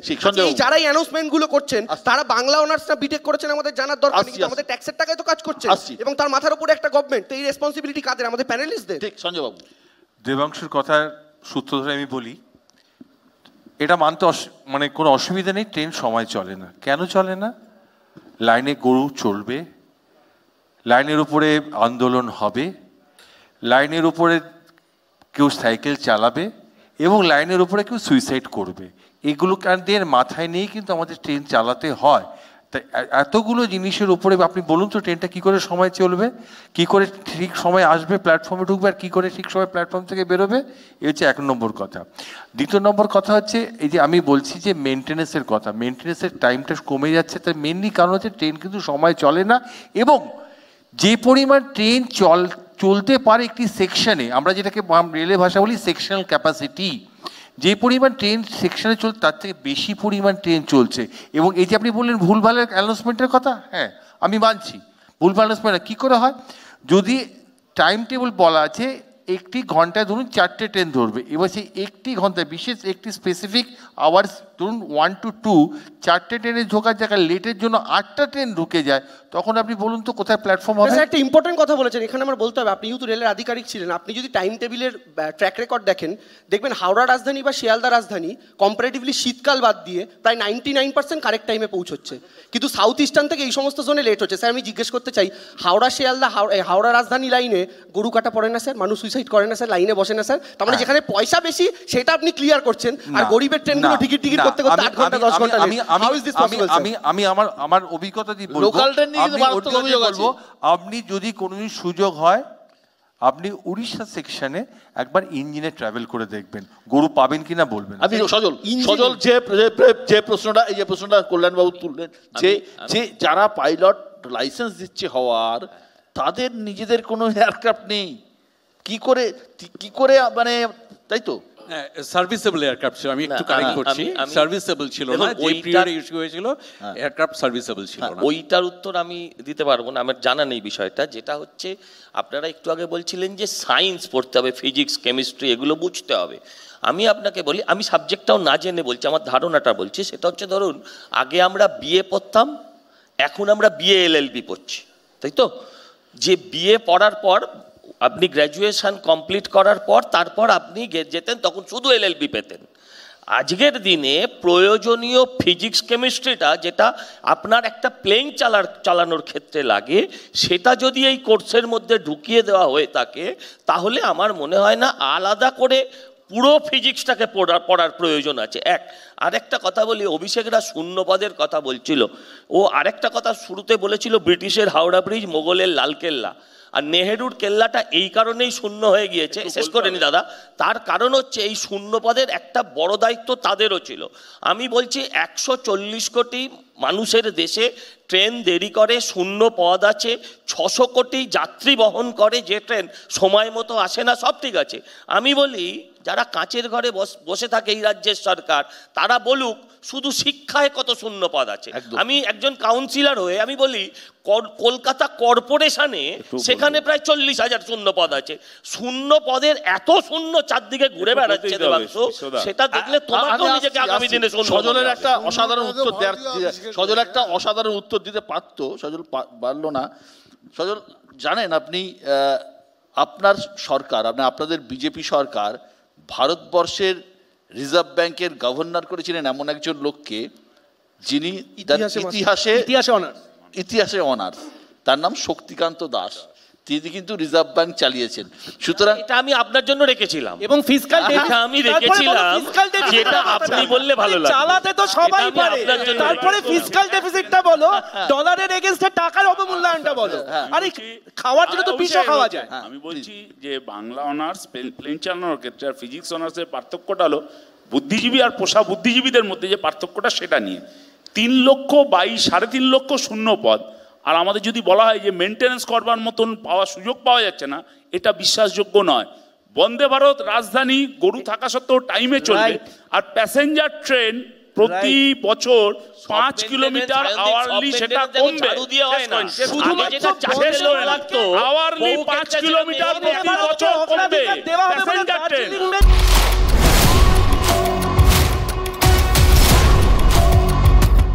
কি কারণে বিমান দুর্ঘটনা হয়েছে, বিমানের ব্ল্যাক বক্স পাওয়া গেছে, ফ্লাইট ডেটা রেকর্ডার পাওয়া, আপনার কাছেও আসবো, ফ্লাইট ডেটা রেকর্ডার পাওয়া গেছে, ককপিট ভয়েস রেকর্ডার পাওয়া গেছে, এই দায়টা আসলে কার? এটা খুঁজে বার করতে কতদিন সময় লাগবে?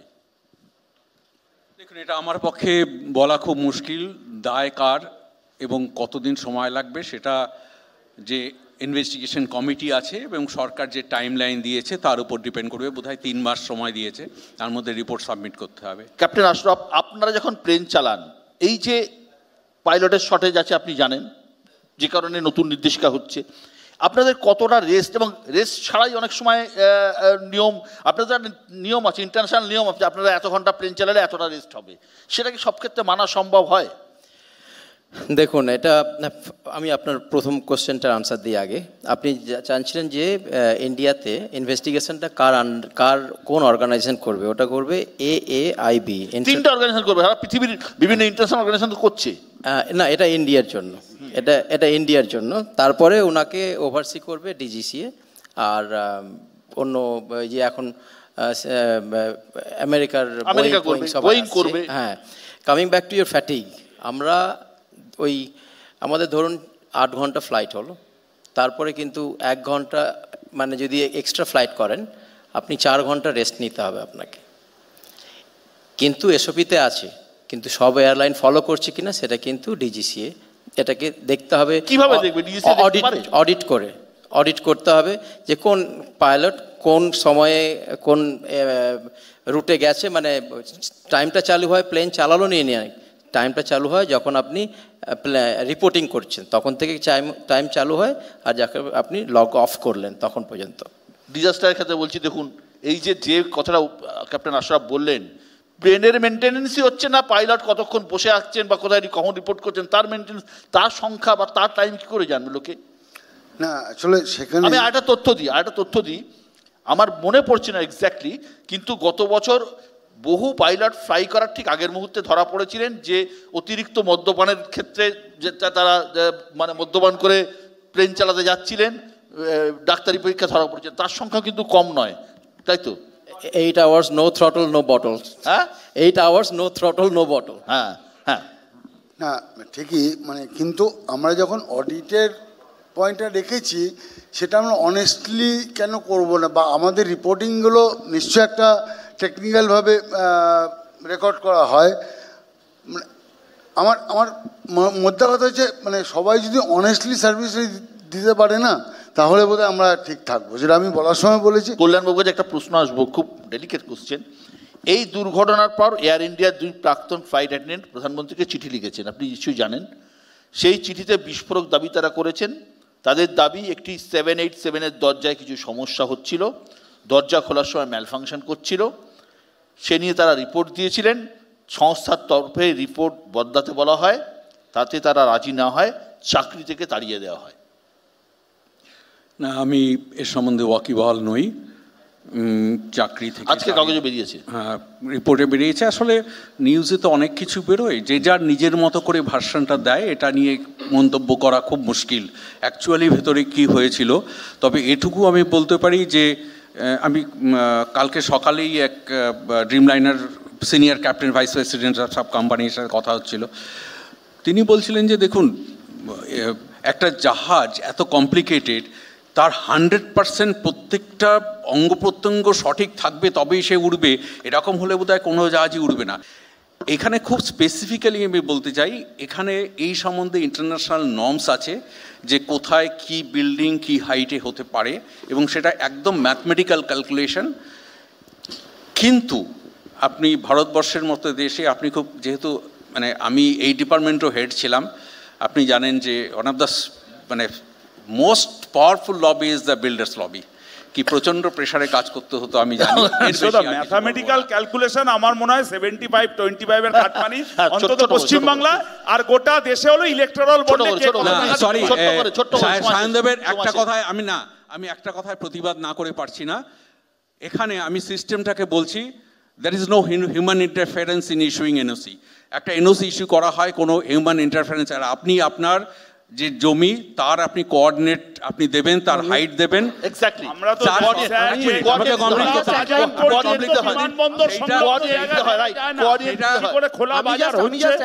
আমি জাস্ট এক লাইন বলছি বিশ্বদা, দেখুন এই মুহূর্তে আলোচনার শেষে দাঁড়িয়ে একটাই কনক্লুশনের জায়গায় সবাই আমরা এই মুহূর্তে চাই যে বিমান দুর্ঘটনাটা হয়েছে তার প্রকৃত তদন্ত হোক, তার কনক্লুশন বেরিয়ে আসুক, এবং এতে যেন কোনো ইন্টারফিয়ারেন্স এই সরকারের তরফে না হয়। ওই ব্ল্যাক বক্স খুলে আমরা যেন ভেতরের আওয়াজটাই শুনতে পাই, মেরে পেয়ারে ভাই ও বহনও শুনতে না পাই। 1932 সালে টাটা এয়ার সার্ভিসেস হিসেবে এই পথ চলা শুরু হয়েছিল এয়ার ইন্ডিয়া, আজকে যেটা এয়ার ইন্ডিয়ার প্রতিষ্ঠাতা ছিলেন JRD টাটা, নিজে একজন দক্ষ পাইলট ছিলেন। 1938 সালে নাম বদলে হয় টাটা এয়ারলাইন্স। স্বাধীনতার পর সরকার এই এয়ারলাইন্স নিজেদের দখলে নেয় এবং নাম হয় এয়ার ইন্ডিয়া। কিন্তু 2022 সালে টাটারা ফের এয়ার ইন্ডিয়া নিজেদের দখলে আনে। এর আগে খদ্দের পাওয়া যাচ্ছিল না, কাকে বিক্রি করবে, সরকার চালাতে পারছিল না, ভয়ানক অবস্থা ছিল। কিন্তু টাটাদের যে সুনাম ব্যবসা ক্ষেত্রে, যে কোনো কিছু হলেই টাটারা ছুটে যেতেন, কোথাও একটা আমরা দেখেছি মুম্বাই অ্যাটাকের পরে টাটাদের রোল সমস্ত ক্ষেত্রে। রতন টাটা মারা গেছেন, এখন চন্দ্রশেখরন টাটার দায়িত্বে আছেন। তো এয়ার ইন্ডিয়ার তরফ থেকে শুধুমাত্র একটা বিবৃতি চন্দ্রশেখরন দিয়েছেন, যে তিনি বলছেন যে বিমানটা ক্র্যাশ করেছে তার ইঞ্জিনের ক্লিন হিস্ট্রি রয়েছে। ডান দিকের ইঞ্জিনটি এবছর মার্চে লাগানো হয়েছিল, আর বাঁ দিকের ইঞ্জিনটি 2023 সালে সার্ভিসিং হয়েছিল। এছাড়া কোথাও কোনো স্টেটমেন্ট টাটাদের পক্ষ থেকে নেই। কোথাও একটা ভারতের যে বিমান পরিবহনের ইতিহাসে, শুধু ব্যবসার ইতিহাস নয়, টাটাদের একটা অন্য সম্মান মর্যাদা গোটা ভারতবর্ষ গোটা পৃথিবী জুড়ে রয়েছে। কোথাও সেটাও হয়তো সামান্য হলেও চিড় ধরলো, আঘাত লাগলো, কারণ দুর্ঘটনা ঘটতেই পারে, কিন্তু এখনও পর্যন্ত কারোর কাছে পরিষ্কার নয়। দেবাংশুর কথার সূত্র ধরে বলতে পারি যে তদন্ত হোক, সঠিক তথ্য সামনে আসুক, এবং কেন হলো আগামী দিনে যাতে না হয় সেই প্রিকশন যাতে সরকার নেয়, সেটুকুই আমাদের সাধারণ মানুষ হিসেবে কাম্য। কারণ আমরা আপনারা সকলেই প্লেন ট্রেন চড়তে হয়, এবং সজলের কথায় আমরা বাসেও চড়ি, সুতরাং আমি বাসেও চড়ি সজল, সুতরাং